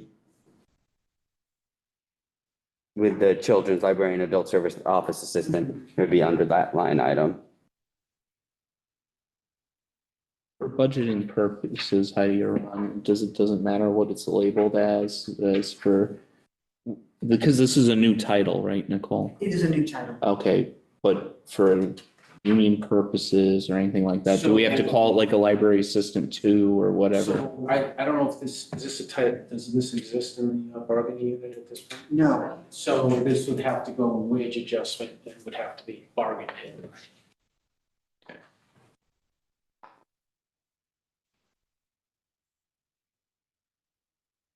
Nicole, as it currently stands, did you give any consideration to making it a part-time position? It's not enough, doesn't give us enough. It just doesn't give us enough flexibility. Yeah, but right now it's, you don't It is have. already a part-time position. Oh, it is already, It's so, yes, in a part-time position, and we would keep the part-time position. If a part-time position is the technology and information services assistant, that's what the job is doing. This is an expanded job. The adult and teen services librarian is kind of what the training assistant is what the children's assistant is doing. That person is actually helping the adult and teen services librarian, not only doing makerspace, working on the reference desk, planning and delivering teen services, planning and delivering adult services. So this person would actually be an assistant to the library, adult and teen services librarian, to make programming better. That was one of the things that came out in our strategic plan. so I mean, Nicole, what I'm looking for here is that you're using a part-time position that you said already exists. Where is that reflected in the proposed budget? Is it not? That would be under the reference bucket. That part-time position is under the part-time reference bucket of hours. Okay, and how many people do we have working under that bucket currently? 3 part-time reference librarians and 1 part-time technology and information. And they're all under reference librarian? I consider them all under reference because they all report to the adult and teen services librarian. Well, I guess my question is budgetarily, are they under that reference librarian? Yes, okay. Yes. So there are 4 individuals, 3 part-time reference librarians, and you said a technology specialist? Yeah, technology and information services. Okay.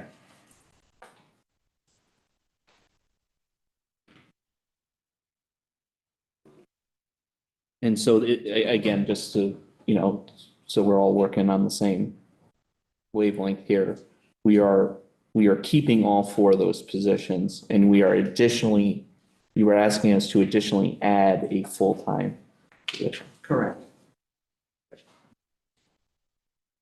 Other questions for Nicole? We'll go to Sean first. The, under that bucket with all the amounts of salaries, the circulation librarian, that's you or? I'm the director of the library, so circulation are the people that you walk in the door and they're chipping in and out of the books. They're all part-time people. That circulation librarian are all part-time people that I have.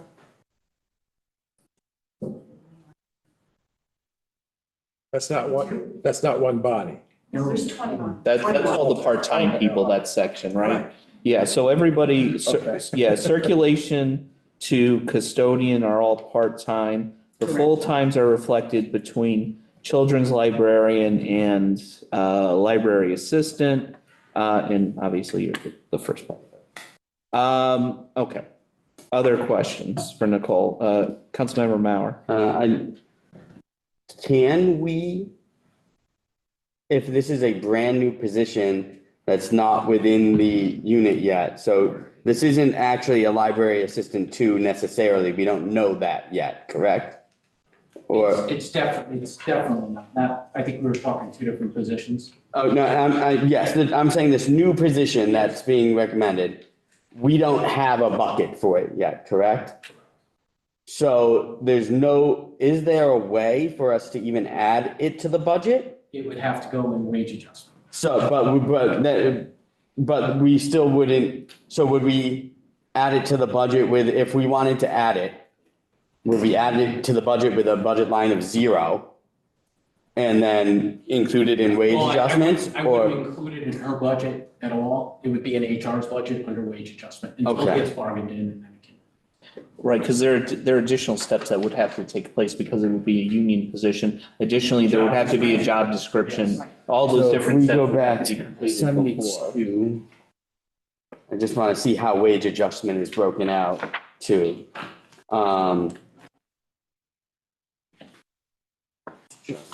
So you're So looking it for would- detailed wage adjustment?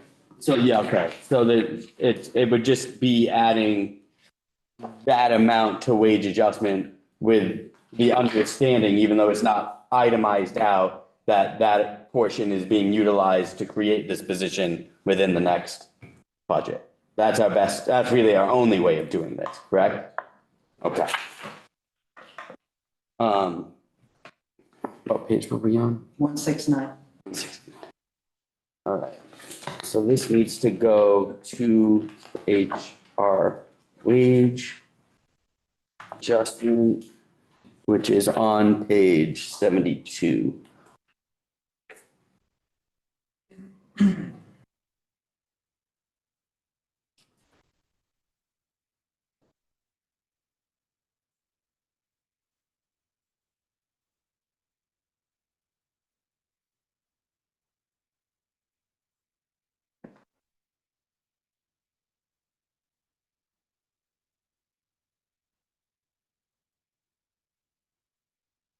Right. Okay. I think that kind of answers how that has to work. I agree. I don't think I see another way of doing it. Yeah. Okay. Other questions for Nicole? Hearing none, seeing none. Thank you, Nicole. Thanks, Nicole. Thank you, and I apologize for the confusion. Missy?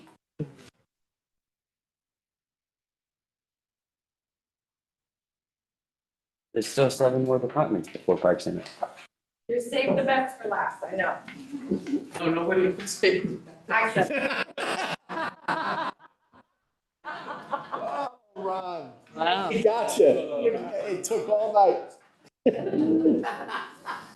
Feel the love there, Missy? So hi everyone, how's everyone's evening? Hi, Missy. Ron, you're the best. Oh, my God. Great. So great. Okay, hit me. Questions I'm ready. What do you got? Questions for Missy? Yeah. Go Mr. ahead, Chair, go ahead. thank you. My only question's on the revenue portion, that the first selectman added an additional 40,000. I think that matches to your 23-24 actual, and I'm guessing that a lot of your revenue comes in the second half of the year, that this 75 can't be trusted as the halfway point number.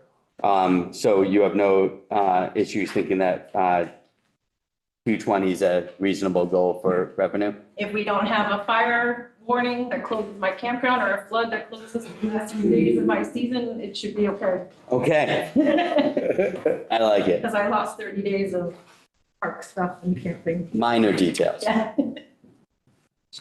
So other questions for Missy? Kathy, you spoke for her, so. Muttering to myself, thank you. Oh. You're right. As long as you're not answering back, it's fine. Sometimes too. Missy, I couldn't help but hear the hopeful tones that St. Jude's might be, I'm sorry, not St. Jude's. The new facility might be ready in May. Are you prepared to staff that? Not fully. Can you talk about that a little bit and what you would require or what you would hope for staffing? If I can interject there, Councilwoman, it's not going to be ready. We're going to get into the building and start operating there in May, but not done. Start operating. Start operating, yes. Just to clarify, Yeah. So like initially, as you heard hours ago, Terry can't wait for me to move down there with my. That's not true. I just do that. But right now, our office, I have the town hall officers, 5 of us in there. So during the course of the day right now, we do a lot of stuff to prepare for nights and weekends. So when everything starts getting ready for us to initially be down there, the beginning phases is just gonna still be a lot of planning and a lot of satellite Correct. programs at the parks and in the schools. And then once we get a clean bill to start doing programs, I do require that we try to get some more program supervisors and more office help because we're already spread thin with what we currently do. And once we get to go over there, I'm so excited to add more and offer more programs to the community. So I guess my question is, are you anticipating a need for that in this budget year, in this fiscal year? I would like it. That's not I didn't ask what you would like. I'm asking if you're anticipating a need for that. Of course, there would be a need to increase programming, but right now we're focused on the maintainers. Okay. To help with stuff that's going on at the park, because we do run a lot of outdoor programs at the park. And we need those maintainers to help with moving benches, tables, trash from programming. So if it has to be put off a little bit, I understand. And I'd rather try to see to get those maintainers that I'm collaborating with Public Works to help me with what's currently going on. Right. And your revenue that you show annually, just it goes to other programming, is that correct? So I'm fortunate, I have kind of 2 budgets I work with. One's the operational side, so that is like the picnic fees, Lake Zords fees, Wolf Park fees, that goes back into the general fund, and those monies cover lifeguards, salaries, things like that. But I have the program fund. So when you guys see my flyers out that we're running a basketball league or a dance class, the fees we charge the people to participate goes into the program fund, and then I use that money to pay the instructors, equipment. If I have to rent Mastic on a Saturday, so that's an account that doesn't affect the taxpayers. I use exactly what the families pay for those programs. And then when there's overages, that's what I use to cover the concert series and character nights and all the free programs that we do for the community. And if you required a new program director, that would not come out of your program fees, your operational budget, but it would come out of the town, is that correct? That's how it's set up for the other program position I have. Okay. But if we could get it sooner, possibly, I would think the program fund could be, but again, there's the wage and the unions and all that stuff that would have to be navigated. And if I'm understanding you, it's something you would like at this time, but not something you would require, is that correct? Yes. Okay. All right. Thanks. Thanks. Other, Jan? Yes, hi, Missy. I'm just looking at the, park improvements. You had requested about, just over 50,000 and then the first selectman adjusted that. And I wanted to see how you felt about that because I know you said in your improvements, there's a lot of things that you wanted to do. So which one are you specifically asking about? It's the park improvements line. Yeah. Um, So like there's the AED enclosures that I want to get, that's coming out of the human resources budget now. okay. And then the sink replacements, looking at numbers, we're gonna do this now in this fiscal year because there's some extra money in my current budget. And then we are not gonna be pursuing the security monitoring devices in the original way that I hope we're doing something different. Okay, so that's why those things are taken out. Gotcha. Thank you. Other questions for Missy?